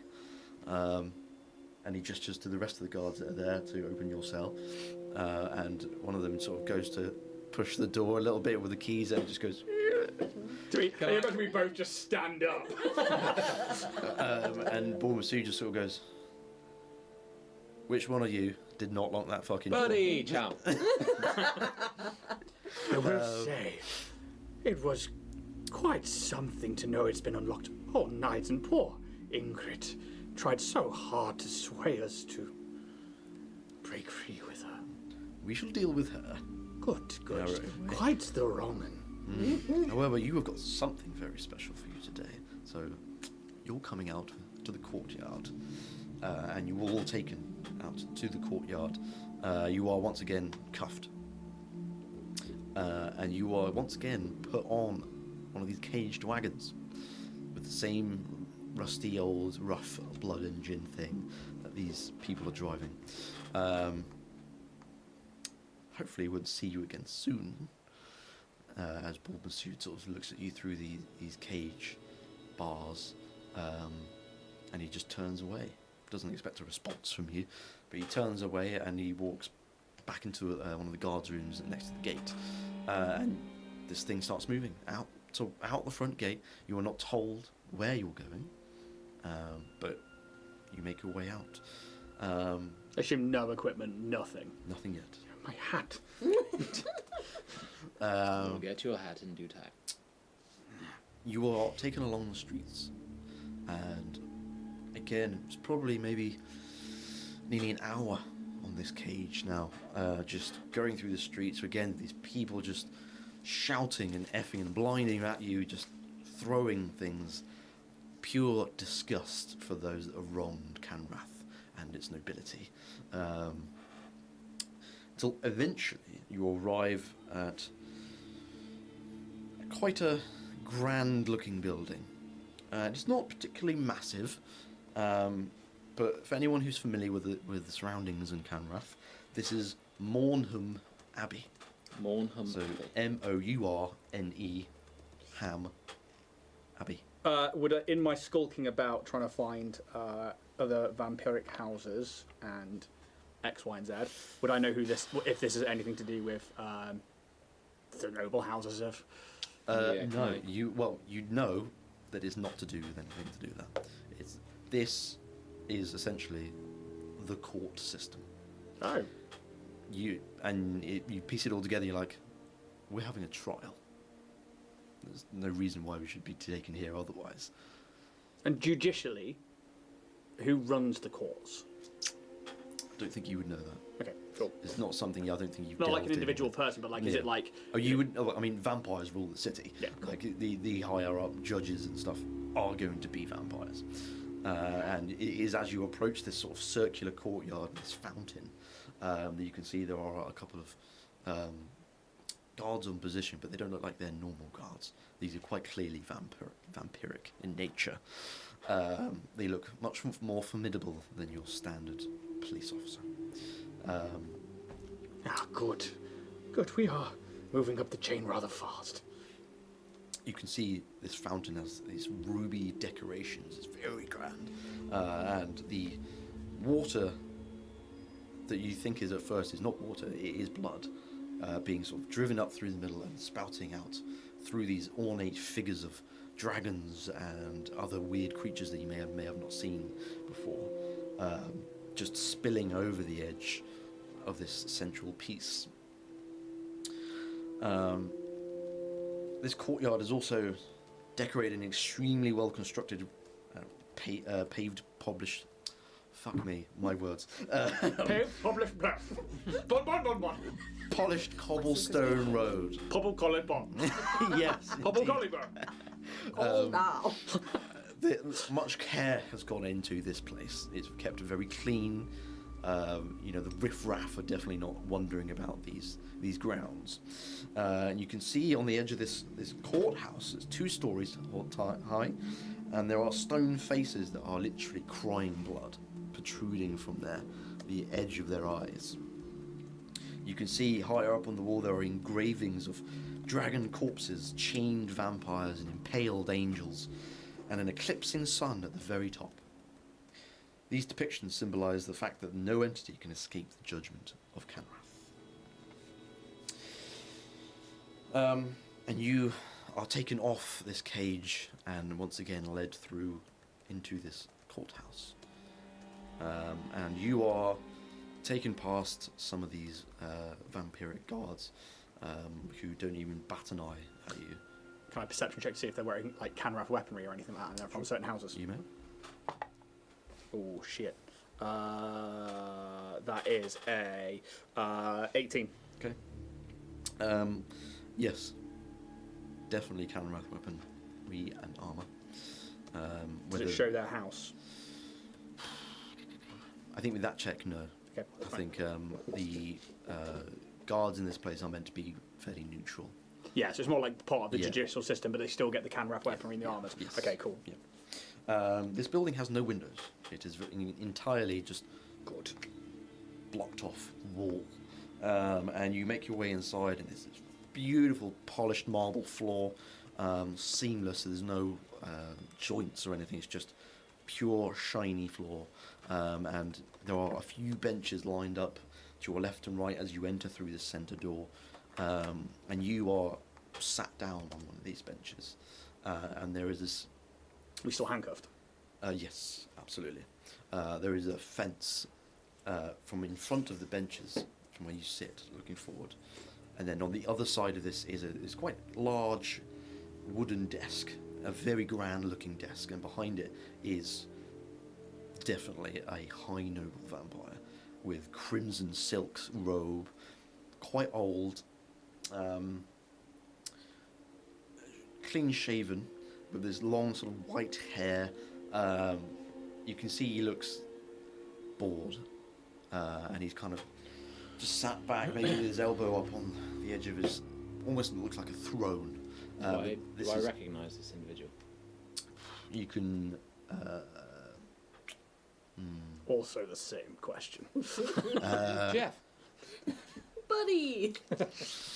You can make a perception check just to see if you can see his features a bit more often, a bit more in depth. 4 on the dice for a 6. 19. You, I don't think, would know. Or perhaps maybe you do, but you can't really quite see behind the features of this fence. I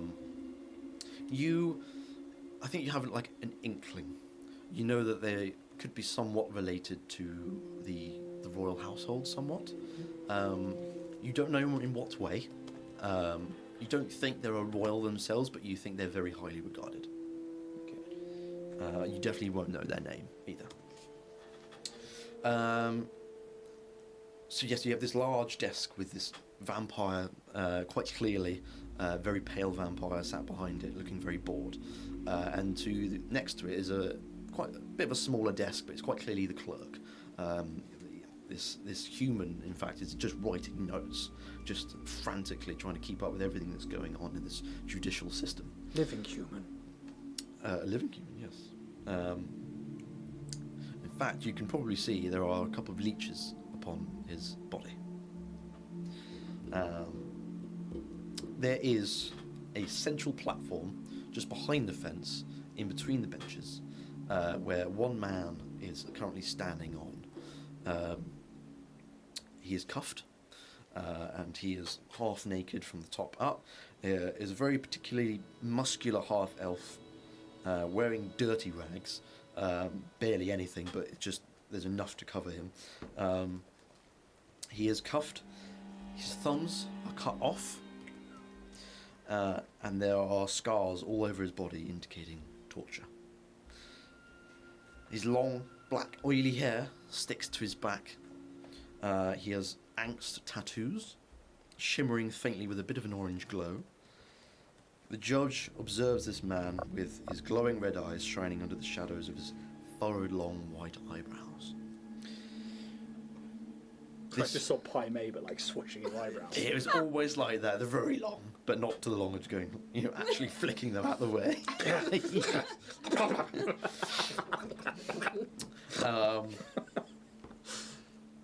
Then you get to like take a bite, but your mustache is getting Yeah. fucking. In between your teeth. Yeah. I know, right? Oh, fucking hell. And this accused man.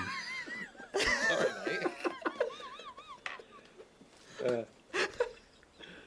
Fuck's sake. This accused man begins to speak. You can gather that he is given one last chance to say his piece. I did it with pleasure, and I would do it again without a second fucking thought. You are monsters, creatures without moral values. In an ideal world, your kind would be no different than the vile undead being slaughtered in tombs and dungeons by groups of brave warriors and explorers. Yet, here we stand, a heartless corpse, judging the living, completely blind to justice. And there's a short pause, and you can tell the judge is no longer bored, but angry. The man continues. This court, this system, this fucking hell, you! All of this is just a play, and I currently own the stage. So hear me! I am merely one among a sea of others like me. But when you're killed, everything that you achieve dies with you. When I die, my ideals and hopes will be living on within the hearts and minds of people who believed in me. When the sun rises, look up to the sky and hold on to what is bestowed upon you. We will never be... And his voice is cut off immediately. And you can see as he was making this speech, he was starting to float a little bit off this platform. If you all make perception checks quickly. Oh, that's a nice thing. Ding. It's a 9. A 9. Shit roll. Level 1, boy. 12. 18. Okay. I think, Fear, you're probably the only one to see this. Yeah. Is that he's no longer leaning on his hand, this vampire. He's kind of leaning forward a little bit, and you can see his one hand makes a little tiny gesture. And you can sense there is some sort of spell being cast or ability, but he is gestured with like 2 fingers just to raise him up. This is the vamp that's done this, yeah? Yeah. Yeah. and as soon as his voice is cut off, you hear his and like everything kind of like constricts, and you can see his veins and arteries like are growing to the point where the blood itself is like almost like multiplying, and his veins and arteries explode, and it literally sprays the floor, the ceiling in this man's blood, and as it does so, his body kind of crumples in, and his limbs contort and bend the wrong way as they shouldn't be, and you can see all life in this man's face disappear within a moment, and you can see as he lifted him up, the vampire had just gone like that, and it has just removed him of all of his blood, and lets go, and the body just falls to the floor in this just clump of flesh, and the blood is just sprayed out amongst the floor. Some of it maybe even like lashes onto your face as you're watching this thing unfold before you. I think like with that, he like fear doesn't bat an eyelid. Like the biggest thing is that like the wastage of blood, and he's just like, yeah, mortals can't live forever. The judge stands up. I think that's quite enough for today. And he'll gesture to the Kanrath guard. The rest of them, execute them, and he'll just walk away. And he walks. What a turn! No, thank you. So at first you were expecting a trial, and you've witnessed this horrific execution just happen before your eyes in a moment, and you are now sentenced to death. And that's where we'll end it for today. Shit! So new characters, cool. Speak for yourselves. Fear's gonna live forever. I'm already dead. It's too crazy not to. Thank That was you. awesome, Jack. Thank you thank so you. much. That's cool, man. We're finding my feet, but you know. You did really well. That was awesome. I'm glad. I'm glad. Thank you. Vanilla says, "Oh, let's go." Jack's great. Oh, I hope so. But honestly, if anyone's watching, please, thank you. Yeah. Like, I fucking love you, all of you. We'll be here again in 2 weeks' time. Thursday will be the 28th of November. I believe so. Is the next session. Yes, sir. So, yeah, please come along again and Cool as fuck. yeah, tell your friends, tell your family about it. Yep. All of it. We'll put this out on podcast for anybody who's watching this on YouTube. Thank you so much. We'll make sure that it goes up there onto the podcast formats. Just look for Dragonborn Industries. Just look for Bloodpunk, Bloodpunk. actual play podcast, Yeah. and like Jack says, tell your friends, tell your family. Thanks, Jack. Thank you. Thank you all. Jack. Thanks for playing. Yeah, and we'll see you all guys very soon. All right. Ciao, ciao. Bye. Bye.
Thank you to Warrior Prince 3D for supporting the show. One